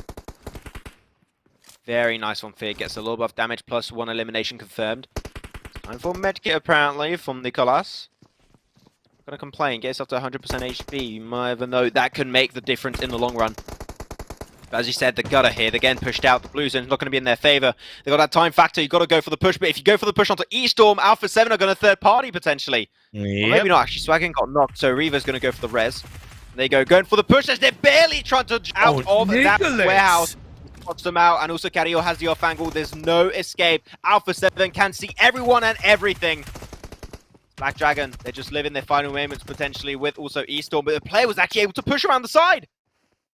He gets rid of them. Swagger not able to get resed up. Carrillo and Revo standing strong as ESTORM take the L and get eliminated in third.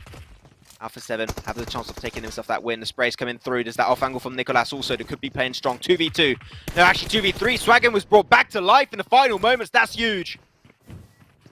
The Black Dragons thinking, how the hell do we close that gap? Go for the spray. Doesn't go down. How the hell does that work out? Actually even get a res off their own potentially. Black Dragons, Revo peeking around the side, gets damaged. The drop shot connects, and Alpha 7 get the chicken dinner inside bootcamp themselves. Alpha 7 are back on track. Absolutely fantastic. So from Alpha 7, they were proactive, they were dynamic, they reacted to every single circle shift accurately. They had bootcamp hill open, they moved down, they did suffer one casualty moving down from bootcamp hill, and that maybe begs the question, should a team have been more aggressive onto Alpha 7 and not allow them to hold on to that position inside bootcamp coming into kind of phase 3, phase 4? You could argue that, but in the end everybody was just trying to play their own game. They were just trying to survive within this bootcamp compound, and it came down to these final 3 teams. Again, that's the final 3, Black Dragons, ESTORM and Alpha 7, but ESTORM has really, in these last 2 days of play, we're seeing some sparks happen a lot more often. We'll see if they can turn into a brazier of a fight happening in the foreseeable future. But regardless, still happy with ESTORM currently stand compared to their start of the tournament here for the Americas Elite League. Here, the final fight. Nicolas had a good try, but those angles were just so tough to take. Final players also of Black Dragons. That res could have been huge if they were able to get it out, but there's just nothing to move to that position, right? And even if you get defended, as long as you get pushed by 2 angles, there's no escape for Black Dragons. So still a really good try from Black Dragons. Also another team such as ESTORM that are able to slowly climb up the ranks, but there's 25 points. Alpha 7 we're not happy chappy Imperium about how they were dropping off compared to the competition in the top 3, so they're coming back big here. Yeah, it was a much needed result from Alpha 7, and look, it might have taken them 3 games per se, but maybe they have. Well, okay, it's technically it was on 2, but it might have taken them a couple of games to find their groove once again, and job done. You can't argue with that for sure. Influence Rage though, still another 14-point game. Consistency personified from this side. They're the new Vivo Key in that regard, right? Yeah, okay, Vivo Key got 6 points, but every single game nearly, we're seeing Influence Rage with 10, 15, and then if they grab that chicken dinner, it's a 25 near plus game. So Influence Rage, they're on a steamroll of form. Yeah, that was a first half VIVO key kind of result we just saw. So really good stuff from Alpha 7. We'll see if they can try to hold on. Also some really good performances towards the top, because they do have one more game to play after this on Miramar. So if they can close it off with a back-to-back chicken dinner, I would not complain whatsoever. Looking at the overall stats though, 10 reses coming on through, 10 knocks also. So there was a lot of back and forth, but the fact that they were able to get themselves 10 reses, Imperium, goes to show how strong of their position defense actually was, to make sure the team, despite getting the knocks, was not able to confirm them and not able to push you.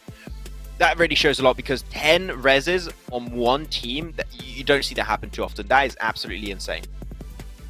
No, you don't, and it also shows how much they really relied on their gun skill in that game, because 9 nades being thrown, that's quite rare for the winning team. Normally it's around kind of 20 to 30, sometimes a little bit more, but as little as 9 isn't too common. Okay, the fact that it ended inside boot camp is definitely a big component of that, and as much as nades are quite viable inside buildings, it's always quite difficult when you know it's in an area that has 2 to 3 other teams around you, so you don't really want to risk one player, you know, stepping out of a building, throwing a nade in, for example, and yeah, the risk is there. So playing on guns, it worked out for Alpha 7.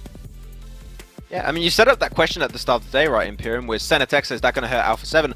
It does seem like that is still having an impact on the team, but they can still get themselves these type of chicken dinners. So great to see Alpha 7 still back on track with this one, though, for Furious Gaming. Potro, 888 is going to be able to give himself 5 eliminations for his lonesome. Paired up with Revo, also has 5, so it's just by luck that Potro's going to be up there, but Revo and Potro are going to be tied for the most eliminations in this one, followed up very closely by Mythic of Rise, which every single time Rise has some decent points, I have the impression is Mythic, and Alpha 7 have another player up there, which is going to be Cario with 4 eliminations himself also, and the comeback of Lil Boy from Influence Rage, which is always good to see in my opinion, Imperium. We didn't really see too many teams pull off heal strats. One thing to note, I know we haven't seen it too much with INTZ games, but especially this one now, a component to the quite crazy circle shift. So we had teams going for kind of like ping pong from one direction to another per se. So teams kind of ended up coming across each other more often than usual. Yeah, possibly. Yeah. But I low-key think it's a good thing that we didn't see too many heal strats. Yeah, not too many heal strats. You know what? I won't complain. Heal strats are good when used accordingly, but this time around I couldn't have too many. It's a bootcamp finish. You want to join the action. I think even the teams are like, oh, it's bootcamp finish. Let's just rush over there and just join it, because it doesn't happen every single day, so that is going to be the fun part of it. But with that said, that's it for our 4th game of the day. Only 1 game now remains, so we'll be back after this break for the last Miramar game of day 5 of the Americas Elite League.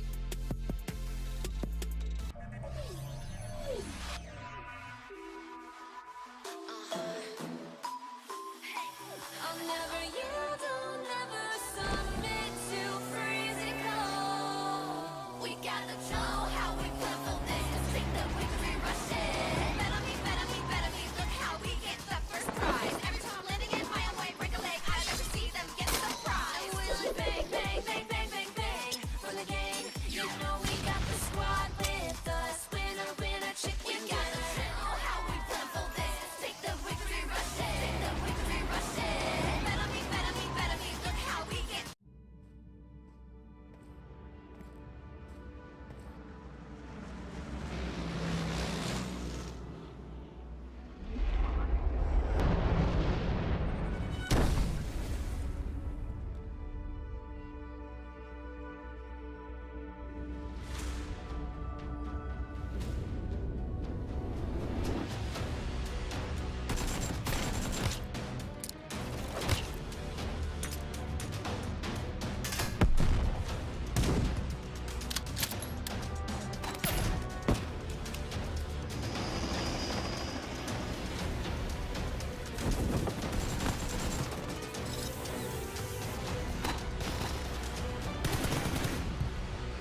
Hello? Vous êtes bien chez Julien Fournier Rock Couture.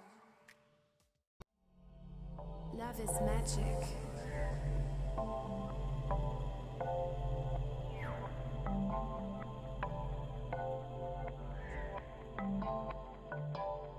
Metaverse is amazing.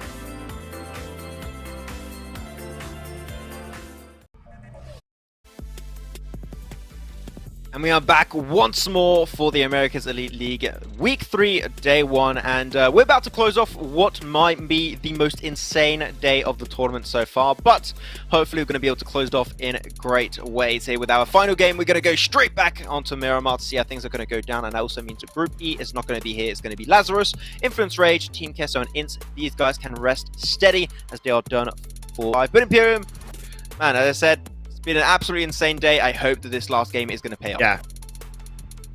Yeah, just to kind of like highlight 9 points Influence Rage for game 1.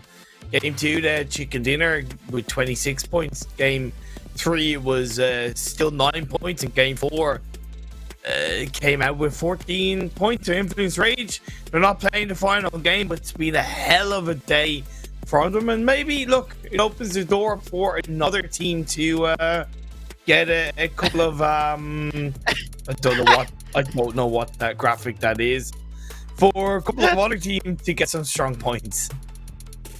I think it was that predictions graphic. I love the emotes of the. I don't know. I Why just do we saw have the that? Come on, why do we have that? I want that now. Okay, man. With America's Elite League Season 4. I want a maximum and Imperium emote. Otherwise, we're not coming back. That is going to be our pay rate for the next event if we do it once again. We'll see. But yeah, this time so we're going to have some big boys coming back in, and also this means the Delta Stars, XSET, Nova, and LOTUS are back on the board once more. So we'll see how this Miramar action is going to go down for them. But Imperium, we haven't done predictions in a long time. I know that they're not the most fun, but you know what? If you do them scarcely, they can become fun from time to time, especially seeing how insane it is today. And I was able to call a trifecta circle, which normally doesn't happen. Would you like to do a prediction for like a top 3 for our teams? Final game of the day, prediction for top 3. Let's go for a juicy team of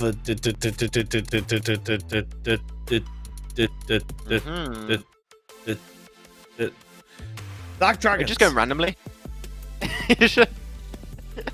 Like the wheel of fortune, just like oh, Black Dragons, yes, yes, very good team, yes, we'll go with them. Okay, intrigued to see Black Dragons, how they can perform on that one. If I had to go myself, I'm not gonna lie, Imperium, I want to see the VIVO Key Chicken Dinner. No, we haven't seen it. Ooh, okay. I want to see it. I want to see VIVO Key show their teeth back at the boys of Alpha 7 and Influence Rage. They've been pretty confident throughout today. It's good to see. So we'll see if they can try and get himself a little bit of a comeback with a chicken dinner. Well, it's not really a comeback. This was a decent day, right? But still like to see a little bit more from VIVO Key.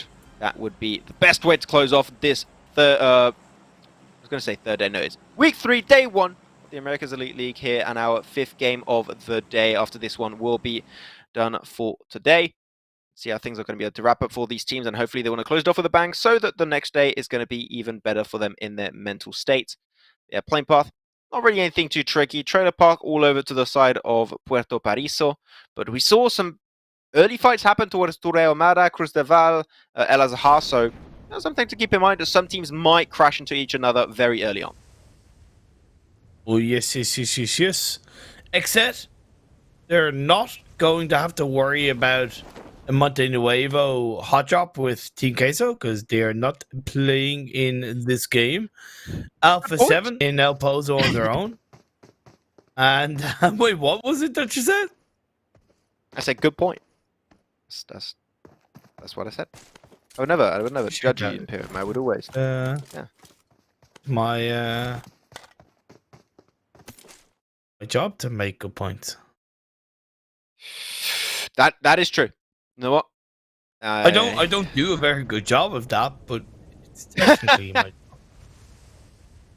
Hey, pat yourself on the back. You do good point. Do good point. Thank You're you. good. Though I am You going to do make a good very point. good You do point. good point. I'm going to make a very good point, Imperium. I don't know if you're ready for how good my point is, but I'm seeing a fight happen in Picado potentially. Whoa, whoa, whoa, whoa, whoa, whoa. We'll see how things are going to go down, but it's currently Nova engaged versus INCO Gaming. A little bit back and forth. Nova still standing strong. Whoa, with the iron sight also from Kindness. I thought, I was believing there for a quick second, but the knock does not quite come through. It's that off angle. Oh, it was so good on the right side. Himself actually a knock. Koi confirms it with Uzi from a pretty significant distance, and now do they want to go for the engage? I am seeing a DBS on INCO Gaming side, so that's a weapon you want to be very, very careful when pushing against. Especially within these apartment buildings, up the stairs. Yeah. Those shotgun blasts, they do a hell of a lot of damage. Now, as far as I know, it's normally Influence Rage drop in Picado. They're not playing in this game 5. So clearly, both Nova and INCO had the same idea to take their drop spot. This is the result of it. Phase 1 has popped up on a side note, and it's once again on the northeastern side of the map. That's 3 Mirror games in a row that we've seen Phase 1 up and around the east/northeast. And this is almost the exact same circle as what we had in the last Miramar game. So very, very similar for the teams who did play the last Miramar game. This one's going to be pretty much similar when it comes to the first few phases, though we'll see where the next circles are going to go. It could end towards San Martin position. It could end towards even potentially Cruz del Val or even Los Lunes / La Bandita. A lot of options are still at risk to become in reality this game. So, First Gaming, the player with the Winchester gets taken out. We haven't seen too many satisfying Winchester shots today, so that's something could have been improved upon. Also, not quite yet. We also haven't seen too many satisfying The Chosen fights tournament so far, so hopefully they might be able to pull something off against Furious Gaming, but not quite the case yet, as Godfan gets knocked. It's weird how the Chosen are having their best day when there's literally no... Oh, okay, maybe keep that one or patch on a peek around. Think about it. Think back to that 1v4 you got earlier that I'm sure people are sharing around the world using hashtag America's Elite League on Twitter. I'm sure that's how things are going to go viral.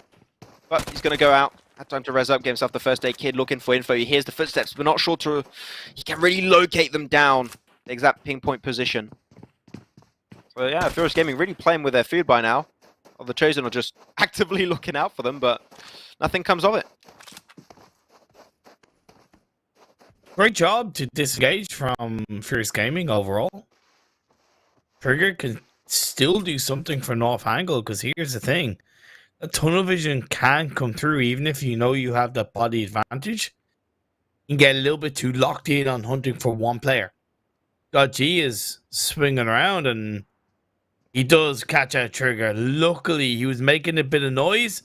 That's the third knock. Just one more player left, and we could see a clean overall team fight win for the Chosen. Seems like it for us Gaming. A little bit of a nice spray onto... But Trigger is going to be knocked regardless, and Royan trying to make it out, but there's no escape, and the Chosen actually win the fight. Look at that. The team that's maybe not winning the fight is going to be Nova back into the good old compound of Picado. To drop down Zifan, the final chance, and he's nowhere near his team to try and get for those reses. They're all getting confirmed one by one. It's an absolute bloodbath in Picado, and INCO Gaming looking real confident despite losing one player. They are looking to get the squad wipe. I love how, as much as I always prefer to know what happened in the lead up to a situation, it's also kind of like a little bit funny and hilarious to just pan over to a fight where there's just one player left and you're like, okay. And then you're thinking of the meme. Oh, you're probably wondering how I got here. Yeah, I'm wondering how you got there. Why are you left as just a solo in this team fight? Something clearly went wrong for Nova as INCO are getting the better of them. And yeah, it's a shame because Nova played that previous Miramar game really well. And yeah, okay, loops are in this game, so it would have made it technically a little bit harder to have held onto possibly that Minas Hill. But if they had have gotten away from this fight fairly early, up as a full squad, I could see them pull off similar rotations up into that Minas Hill side. Yeah, I think Minas could be a very good opportunity for teams to get themselves a decent spot in circle. We'll see how things are going to work out. Loops looking pretty damn good. They're taking the Nova position of last Miramar. Other than that, things are going to be slow as hell. The other Stars moving into the more northern side. They like to play a passive game. That's fine, but I want to still see more elimination from these guys. And then West, Alpha 7, barely leaving El Pozzo. And finding to look and find a position that could be a temporary home of theirs. Man, I like this music too. Did you listen to the PMGC music, by the way, Imperium? I'm not sure. Did you listen to it? Yeah, but I kind of forgot it. Oh, it's an absolute banger. I have it on my favorite Spotify playlist because it's damn that good. Really? So we'll see if the plays are going to be that good. They all go into the corridor, but nothing comes of it. But yes, I have indeed put it in my favorites playlist. It is an absolute banger, in my opinion. Cool. Cool. Considering your Really music care about taste, I will not be listening to it. Oh. So thanks for that. Thanks for that. Come on, man. Hey, my Spotify playlist is damn good. Okay, you can diss me on literally anything. There's one thing I will not let pass by is if you diss my Spotify playlist. Okay, I put time, love, and effort into it.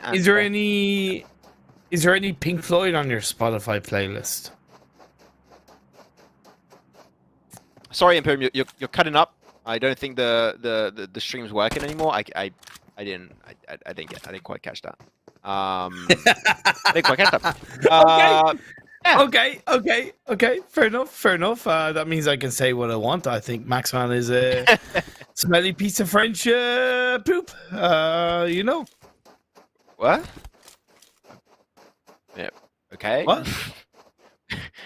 Okay, we're moving back onto the game. I don't know where we're going with this. Okay, we'll see. Anyway, circle started now closing up. We're about 50% done on to the circle closing around these teams, and this game is going on for a while, I would say. 8 minutes and 9 minutes, and we're not even done with phase 1.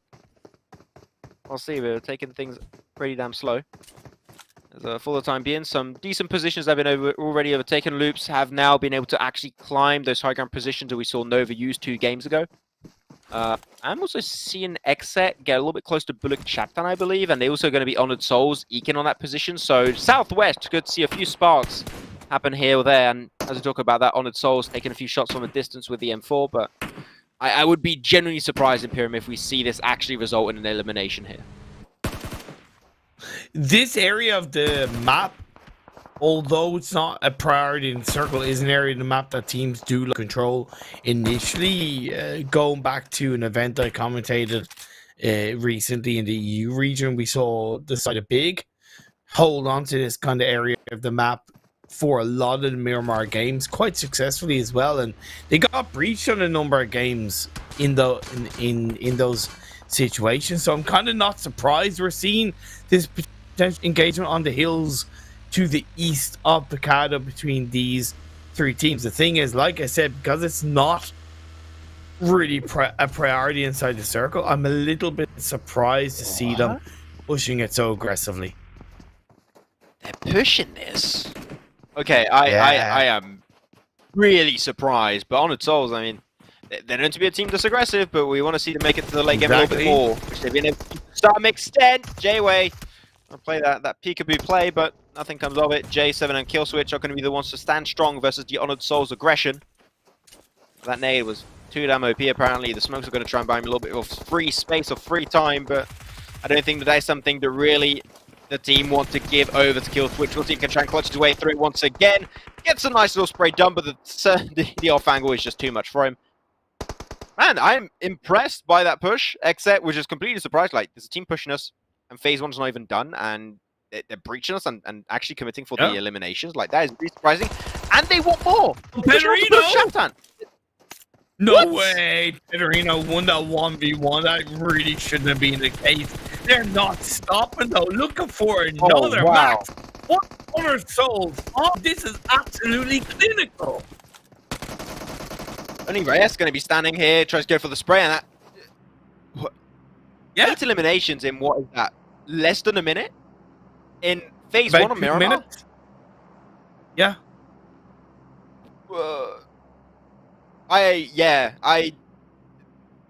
We had a tendency where we had some Sanhoks that feels like Miramar, and we have these Miramars that feel like Sanhok.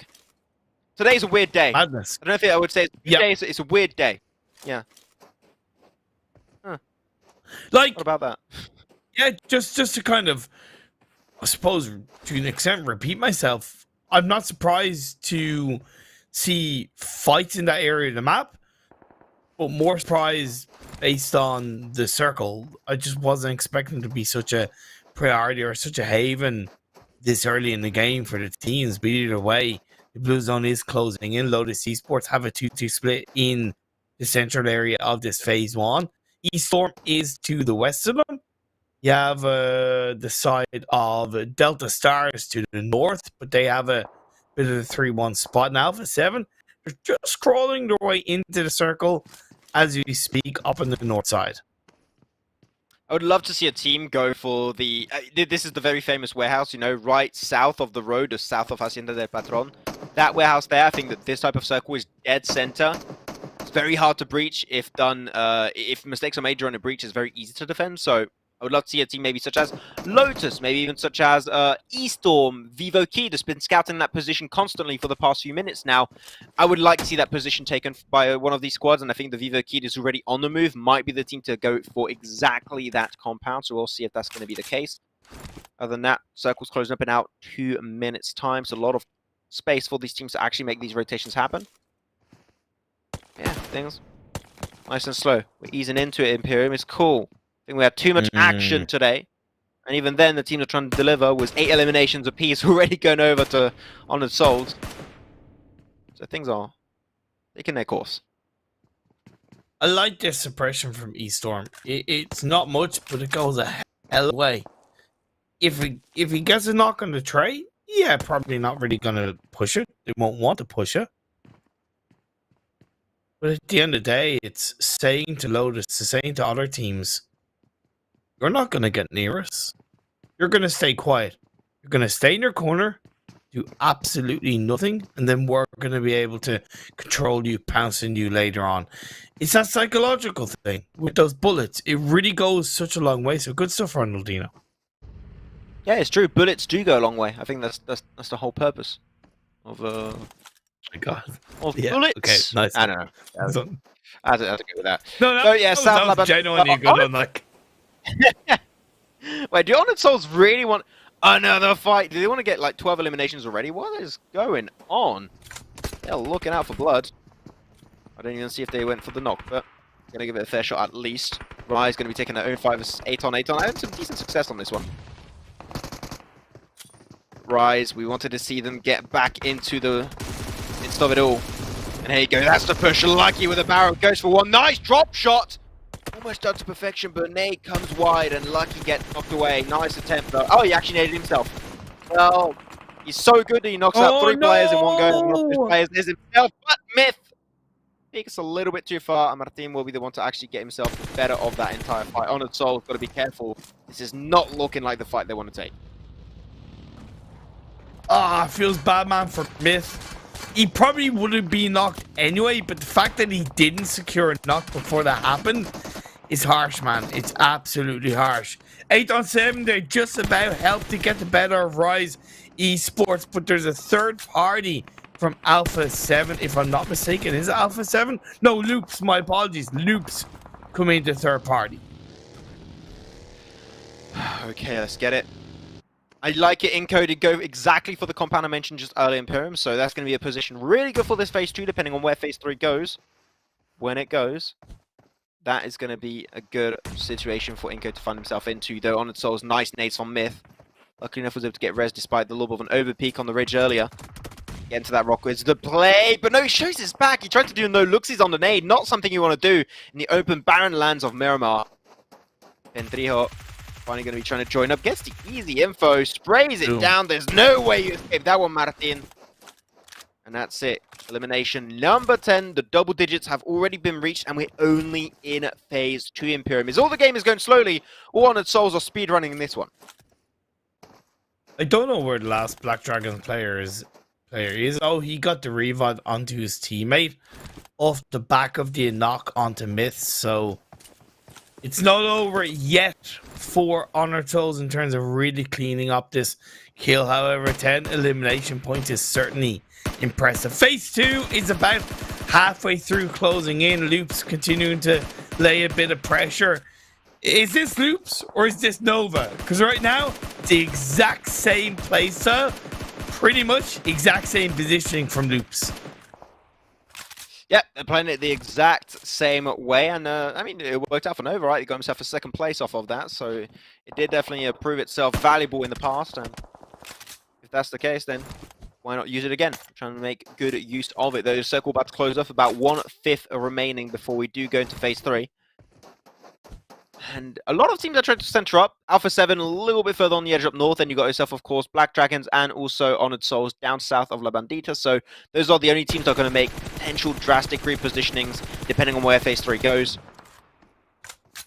Man, Honored Souls are not showing any signs of slowing down. And I'm loving it. I'm loving this Honored Souls right with it. I still want to see them get into the late game in Pyramid. I still want to see that Honored Souls chicken dinner happen at some point here. This might be the one, but losing Myth and GT God is going to hurt them a tad. Phase 3 pops up, by the way, centralizes quite nicely. Nothing really massive to talk about. Most of the teams that were inside phase 2 are pretty much inside phase 3. But it's ironic you said about wanting to see Honored Souls play into the late game. Because I compared the position that they had and the action that they engaged upon earlier in this game to what Big were doing in Miramar games back in the tournament that I recently commentated, and they themselves showed a bit of a struggle initially to play into the late game as a full squad, but that was actually a planned thing in which Big were trying to do, because they were training to be more aggressive. They were training to be better in communication when it came to those engagements. So I kind of argue and say that this could be planned stuff from Honored Souls. This could be planned. We are working on our engagements again to play into the rest of 2022. Hey man, I love to see these different metas happening, right? And how teams adapt to these type of situations, type of maps every single time. So we'll see. Honored Souls, of course, still able to win the fights. Can't argue with that one, though. Fear avoiding a few one-taps on the M16 from Trey. But things are still trying to get set up. Loops in this type of circle. Sure, not center. That's fine, though. Their scouting position from Menno and especially from Toiko are super, super valuable right now. Only thing you want to make sure you avoid is a potential backstab of Honored Souls, and we see that Honored Souls, they tend to enjoy doing those apparently today. So they might try and wrap around the side towards Junkyard and into that position. That is exactly what they did on the last Miramar game, and they found huge, huge success in that position. Also able to read elimination count, a double-digit elimination count in that game. So yeah, if an aim broke, don't fix it. They might give it another shot, as here teams, most of them except for Alpha 7, are pretty much settled in the circle. Lotus reacting to the phase 3 to try and join up as full squad isn't a bad thing. However, they've opted to go for just just one building on the side of the hill. They need to have a bit more cojones and spread at least one player to get some information up on that hill that's towards the center. Well, Alpha 7, they're just looking to push back Delta Stars. Mafiosa's on his own on a side note. However, he does have the rest of his team somewhat in the back line as an element of support. They don't have an easy sight line to his position though, which is something that scares me. So he's just taking a few shots. Delta Star's looking at this. Okay, maybe it's not a solo. He is looking pretty aggressive. I don't think a solo would be playing like that. So just move away. And now Alpha 7 were able to move a little bit further away. Especially Revo was able to get closer to Mafioso to actually assist him. So can't argue with that. Good backup plan from Alpha 7, though. I am looking at Delta Stars. Blue Harden in particular might be a little bit of a tough one to pull off this rotation, but he's so far away that I was going to say he should be safe. Wow. No. Apparently not. Swaggin found it. Jesus. And Swaggin was even further away. They must have all been shooting. They must have. I think so, yeah. Because no way that car pops that fast was only 2 players shooting on it. Yeah. So, unless there was even a potential third party of ESTORM that were in a position where they could have sprayed it down, I don't know. But 2 players is definitely not enough to make that happen, so we'll see. Circle shifts away, though, southwestern side over to the slope of this mountain. And we'll see exactly how teams are going to try and position, but Loop's still looking good, but now it's time for the 2 players on the east to try and reposition towards Doiko, or Menor. Because you want to try and have that man advantage when the teams start pushing in your vicinity. Amazing rotation from Honored Souls. They actually went into the blue of the previous phase to be super safe, and they've come in from the south over to the east. So, absolute spot on. Credit where it's due to the 2 remaining Honored Souls players, and it's working out for them. Once again, I have to say, Lotus, they need to send a player up east to the hill. Still have 3 covering the building because you're going to be able to pick up elimination points probably on ESTORM onto possibly Delta Stars. But you need to scout that hillside. You need to prepare for the next shift. Let's get it. Things are going to start stepping up here, Imperium, that's for sure. I'm looking at ESTORM. They're going to have to cross the road. There's a lot of compounds already controlled, especially Lotus and Alpha 7's position. So ESTORM is the first team that's going to have to encounter hardship, apparently, but also that's going to be the case in this compound I mentioned earlier. It's super valuable. Not the easiest to breach, but if you get close to the walls, that is where the balance normally goes in the favor of the team that is on the aggressive side. Here, INCO Gaming. 1 nade comes out, instantly going to be putting Golden down. They also lost 1 player earlier, and that's going to be maybe the 3rd. He does get 1 knock onto Cielo, but doesn't have enough time to move out of position. Evo Key looking like this is going to be their compound to take for. Only VTGK stands up. He's been able to clutch it out time and time again, but this is not the time it's meant to be. Evo Key will get themselves the 2-man res, and that's 3 extra eliminations going their way. A pattern I'm seeing from INCO is they're not really connecting as well as a team when it comes to team fights. They need to communicate better as Alpha 7. He's certainly communicating with the members of ESTORM with the bullets of his gun saying, pow, pow, pow, you're down. And with the support of his team, that's the end of ESTORM. Whoa, I thought he was going to take out Carrillo for a second there. You know what? Carrillo's going to be fine. But that setup of Alpha 7, chef's kiss, absolute perfection. Love to see 2 players going for the push onto a flank position where there's very little coverage, while having 2 players which are about 150, 200 meters away, which are taking some very big suppressive shots to keep you safe and keep the other players at bay. Love to see it. They're going to get the rest. They're going to start moving in, even maybe going for the push onto Lotus's position. Don't even have to really push the compound of Lotus because it's next to the road and it's surrounded by high ground positions north, south, and east. If they just position there, wait for Lotus to have to move, they might be able to pick up a few eliminations for free almost. And that there within lies a problem with Lotus, right?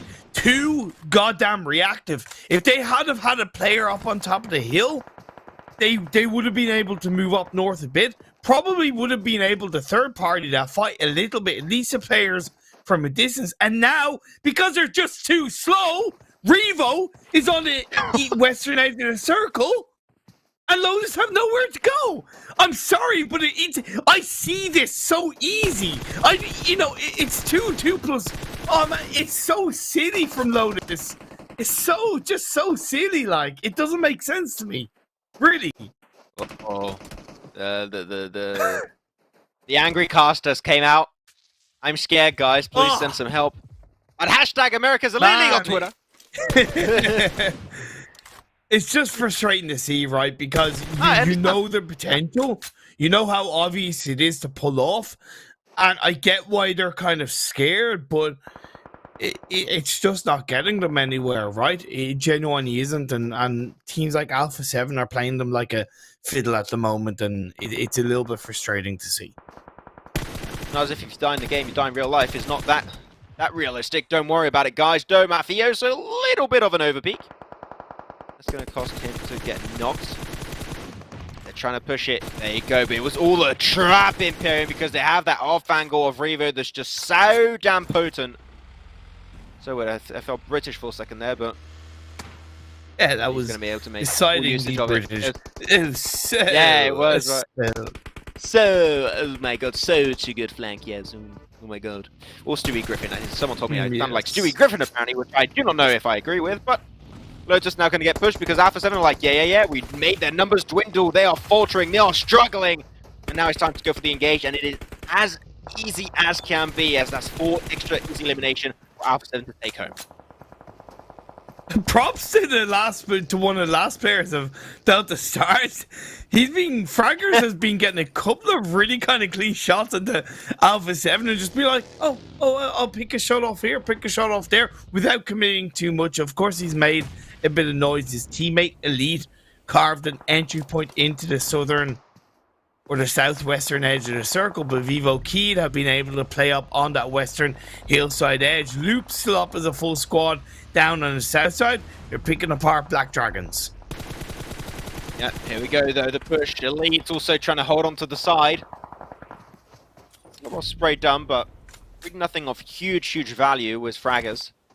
You can see how their game plan's going to go, because this is a harsh circle shift and a half, and it goes straight up northeast over in position of Rise. So now the team's got to take the fight for themselves and then start pushing on to Rise, or trying to avoid it all entirely, but this is an easier task to say than to execute. Even then, Rise can actually third party on Alpha 7 from that distance. That's disgusting. Yeah. That is an easy play for Rise. Oh my god. Do we take the fight? Do we leave? There's so many options, but every single one of them is so hard to play. So it's not a fun moment to be if you're Alpha 7. Seems like, though, to be fair to them, they have more control over this area than they think. Due to a little bit of help with Delta Stars, and the fact that they have that northern side free to try and swing and wrap around, yeah, they're able to disengage for the time being. Job done. Job done, but not yet for Alpha 7. They still have something to do. They still have a mission on this Earth of Miramar. XO, Rafina, that's going to be elimination number 6. Rise looking good, but losing the players down to 2 now, and it's so easy to bring 5 teams still up and running about. Rise, you just can't defend it. Loops are still there. They give it a shot. Nice push coming out from Toiko. So we're just scouting for the longest time, but Alpha 7 want a piece of the cake as they push this one as a 2-man. Man, this game is definitely going to be an intriguing way to close off day 5. Swaggin. Revos now driving up to have the third person support. Vivo Key, they did get rid of the last player of Delta Stars, but Diego's in the blue, and I don't know how long he can last for.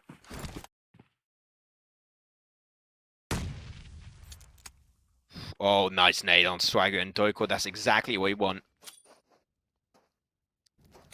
See how far they can potentially secure themselves this one. Oh, okay, even Toiko jumps. He's like, oh, no, we're good. We're good. We're safe. For now. Brazilian team versus Brazilian team. Which one will be more deserving of this chicken dinner? Even though it's not only between them, but for now, at least it looks like it. Garodzin on the back end too. They're just waiting for the teams to push their way. They got a lot of ample information from their spot, and especially that little 1-1 angle, making it hard for teams to actually push because they got a lot of information, a lot of angles to make it really hard to actually get to the plateau. Carrier's just looking for the angle to get a nade, but no, get it, and Diego's out. Has Loops forgotten about Rise Esports? I do not know if you have the same thing as me, Imperium. For me, my feed is not moving anymore. I'm not aware. Not moving for me either. Well, shucks. There you go. Well, we'll see how things are going to work out. The game's been transformed into an NFT. Look at that. We'll see if the feed is going to be kicking off once again, but if we want to really break down how this fight was going, the circle was still going in position of that compound held down by Loops. But Toiko's little building here was very unfortunate because he doesn't have information on Carrillo's position, but it is also lucky because that means Carrillo cannot get an easy nade into Toiko's building. So it could be interesting to see how things are going to actually work out. We do, luckily enough, still have the map feed working with Imperium. So, don't need the map feed anymore. We're back to gameplay. There we go. We'll see how things are going to pan out here. The good thing is nobody has gone down just yet. As I said, has Loops forgotten about the last player Rise? Well, if they did, I think they've heard him now. I think that nade was a pretty big give. Definitely a very telling of a player being in the position where Mufasa currently stands. 2v1. And this is now going to be taking a very slow approach for these two teams. Revo, Swaggin. I do like the fact we got Revo taking care of Mufasa while Swaggin is making sure that they cannot push away. They're just waiting for the circle. If they're lucky, the circle goes north, and all they have to do is remain in that position and defend. That would be the best position, right, Imperium, for Alpha 7, is just not having to move whatsoever and wait for Loops and also Rise to come their way naturally and just pick them up one by one. It's down to luck on where Phase 8 might just shift on the next time. But yeah, now smoking it up. Loops in a hell of a lot of trouble. Because moving out of that building on the high ground, they're going to be fresh meat for both Alpha 7 and Rise. The best thing they can do, if they know exactly what's going on, if they have any kind of inclination, just push towards Rise. Because that means the 1v2. Goes to 1v2, maybe. I mean, he has a chance so far. Loops and Alpha 7 are the two closest teams, so if he just waits and crawls maybe a little bit further to the west, which, hey, I say that, he is indeed moving a little bit further away, that could be big. He's got that little dip, which I would love him to play. Sure, it is prone to nade damage. That's something you got to keep in mind. We just smoke it up. Cardozin got on the roof for a split second there. Molly in hand. Maybe wants to try and put a spanner in the works here for Mufasa. Some more nades going wide. Nothing really settling down. Now the circle's moving up. Can't waste on the map where it's shifted over to, but it's time for Mufasa to leave his trusty nest. The final circuit pushes out Loops. Losing one to the hands of Mufasa. There you go. Time to push it even further. It's 1v1v2 as Alpha 7 have the advantage. That nade! No. Mufasa, you don't want to scare me like that, mate. Does explode, takes a huge chunk of damage, but Toiko is going to buy him a lot of time, actually, and he hears it, he hears the gunfire. It's time for him to go for the first aid kit. Will he have time of doing so? I'm not too sure. Alpha 7 about to cross the corner, about to wrap around. He gets the information onto Revo, peeks to get any damage done, and Swaggin is there on top of it all, and ready to get the elimination. Rise on the brink of death, gets one, trying to go for the double. There's no way. He almost gets it done, but Alpha 7 will stand strong at the very end. Their second chicken dinner of week 3, day 1 of the Americas Elite League.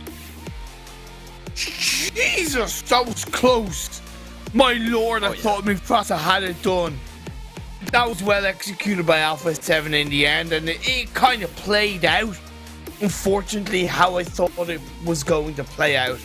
The best thing Loops could always do was push towards Rise, and they did that. Unfortunately, the third party came in at the hands of Alpha 7, and it just made it so much easier for Alpha 7 to claim their second chicken dinner of the day, and that is a back-to-back at that. Yep, it is a back-to-back. Not only 2 chicken dinners in a day, it is a back-to-back win from them. My prediction of VIVO didn't quite go the entire way, but you know what? Still got himself a few points here and there, so I will not complain and sniff at it too much. But Mufasa gave these two last teams of Loops and Alpha 7 a real run for their money for sure, Imperium. That is all I can say. Nice try. One more bullet would have connected for Mufasa, and that could have been the chicken dinner actually converted for the NA team, but it was just not meant to be at the very end. But I'm actually surprised as to how that situation happened for Mufasa in the first place. He did get to the dip just in the nick of time, which is exactly the position he wanted, and he instantly also heard the gunfights break out, right? He's like, the fight's happening. If I want to go for first aid kit, it's now or never, and he instantly went for it. Yeah, he couldn't have asked for a better for us. And even taking the bold move to step up over that dip to go for the knock, that took genuine cojones, and it nearly worked out for him. But in the end, the 13 eliminations to chicken dinner from Alpha 7, it gave them a total of 28 points in that individual game alone, and we could see them end this day 5 or week 3, day 1, up of the mountain. Yeah, could be the case. We'll have to look when we check out the overall rankings in not too long, so you definitely want to stick around to look at the overall rankings and see how things have been able to shift about for this third season of the America's Elite League. Though we're going to see the Kid still get himself 13 points, so still pretty good for them. Honored Souls, I mean, Honored Souls numbers, right? 10 elimination, but only 1 placement point. It's so unfortunate. Still played really well. It's still 11 points. I can't complain that much, right? I can't be so annoying. I really apologize, Honored Souls, if they're watching this. They must be real mad at me, but I want to see placement points from Honored Souls eventually. And compared to Delta Stars to get 6 placement points, but only 1 elimination, the complete opposite. I'm getting triggered. I'm getting triggered. It's fine. It's going to be fine. All is there going to be okay. Just like Imperium was mad earlier at LOTUS for not moving away, as that caused them to only get 3 points this time around. So some few up and downs for some teams, as Alpha 7 get 13 eliminations this game, this time around. With almost 2,000 elim, these guys were absolutely popping off coming in from the northern edge. Yeah, and the spreads they had early on allowed them to take advantage of, obviously, Delta Stars, push them away. That in turn, and you've no idea how much of a simple domino effect all of this leads into. Of course, it gets harder to create a domino effect the more competitive the lobby gets. But it started with the elimination onto Delta Stars, which pushed the whole of Delta Stars away. That meant that when they pushed a little bit further down south, it made it easier to isolate and control that fight against ESTORM Gaming, who did crash, to be fair. ESTORM Gaming did crash across the road, but because of that initial elimination, there was no real potential of a third party. And then it was pretty much the same when it came to fight against Lotus, and it all plays into its own to make it just so smooth, so simple, yet so effective. Also have to say a huge congratulations to Mufasa of Rise for the final MVP of the day, with 4 elimination and almost 800 damage in this game. 0 assists though, because who needs assists if you can confirm every single elimination on your lonesome? Exactly no one. And you 158 elimination, heal off in this game. So every single fight he took, he dominated. Didn't have to heal off too much. So Rise looking absolutely fantastic with Mufasa in particular this game around. Still would like to see more Rise chicken dinners in the future. We'll have to see if the NA team can rise up to the occasion later on. Man, an absolute banger of a day. I would even have to say, and I'd love to know if you agree, Imperium, my favorite day so far in the America's Elite Leagues for this season. You just can't beat it. The circles were fun. The teams were playing some really good gameplay, some aggressive gameplay at that. It doesn't get much better than this. The volatility of the circles were painful for the players, but obviously great for us. What I loved about today is that I genuinely feel a lot more teams are really trying to develop, either develop or execute just better strategies, better positioning, rather than just going for all-out kills. And as a color commentator, as kind of an analyst, that really pleases me, because when it's just all fight, there's really nothing to delve into, whereas at least I'm able to understand and see where the teams are coming from more and more when I see that level of execution and rotations, positioning, and overall control. So I agree, definitely the best day so far. Yeah, a lot of variety, which is what we love to see coming into these. Always good to see a little bit of different playstyles. Though I would like to see Sanhok revert to be at Sanhok and Miramar revert to being back to be a Miramar again. Going back to what we initially expect from these maps, was Miramar being more passive and macro focused, Sanhok being more micro / sneaky / third party / early fights focused. Would be kind of the way to see. But here we have it. They're going to be also our top players in every single stat. But the overall rankings is where it's at, Imperium. And I did not expect it to be this close between the top 3 teams, with Influence Rage, Alpha 7, and VIVO Kid in first, second, and third, respectively. 2-point difference between first and second. And between that, those positions going to be only 5 points between first and third. Man, it is so close between those 3 squads. But I'm absolutely loving the rivalry right now. But there's no NA teams up there, which makes me feel sad. I want to see Nova make it up there eventually with Rise. I can see they're trying. They really are. They genuinely are trying.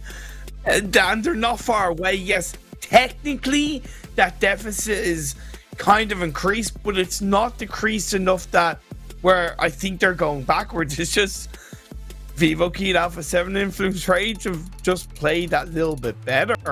So I've no doubt that Nova will close that gap when they're given a bit more of an opportunity across the final 3 days. Gotta give props to Rise Esports. 204, yeah. They've really kind of solidified themselves, and that's a big gap they have over INCO Gaming alone. That's like 38 points from one team. And then you add 10 on top of that to Black Dragons. Unless they have a big blunder, or Black Dragons and others really step up, I could see Rise stay easily in the top 5. I'm actually really happy with Black Dragons and Honored Souls in particular. I mean, Black Dragons started off the day, what was that, in 12th? They jumped up at the end in 7th, so really big step up because they had 106 points at the start of the day, so 50 points over the course of their 4 games. Really good gameplay from Black Dragons team. I want more. Give me more, please. I am still hungry when it comes to the Black Dragons performances, so please do not leave me on my hunger. And then also Honored Souls.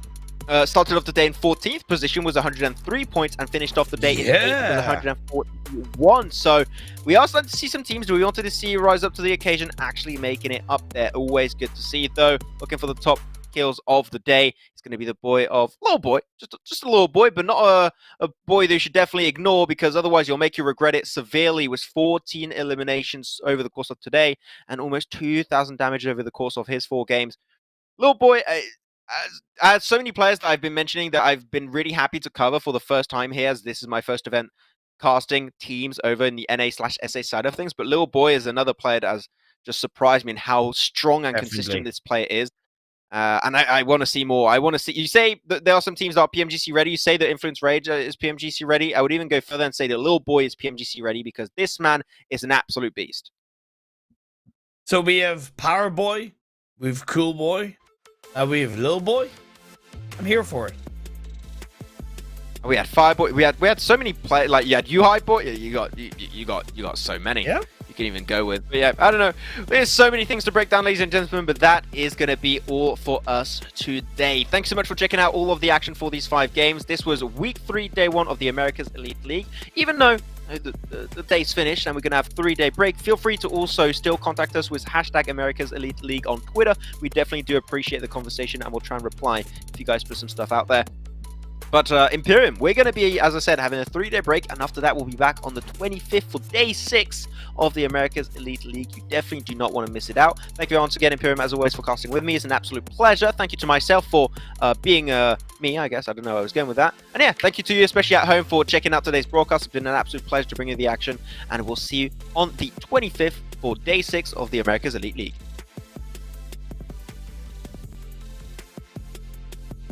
Okay. Are we not Okay. I guess not. Hey guys, day 6. 3-day break went real quick. Wow. God. I was told technically we were ending there, so it's cool. Yeah, I guess not. It's fine. It looked like an absolute fool. But all good. Okay. Wait. Okay, it crashed apparently. Okay, No, it's crashed. you know what? It happens. You know what? Now we're not gonna end. We're just gonna make them wait. No, we're not gonna say bye yet. We're just gonna hold it out a second. Yeah. Okay. Yeah. We're just going, and we're never saying goodbye, guys. We're keeping you with us. That's how it's going. Okay, no joke. Thank you for watching, guys. We'll see you in 3 days. Same day, same time, same place for day 6 of the America's Elite League.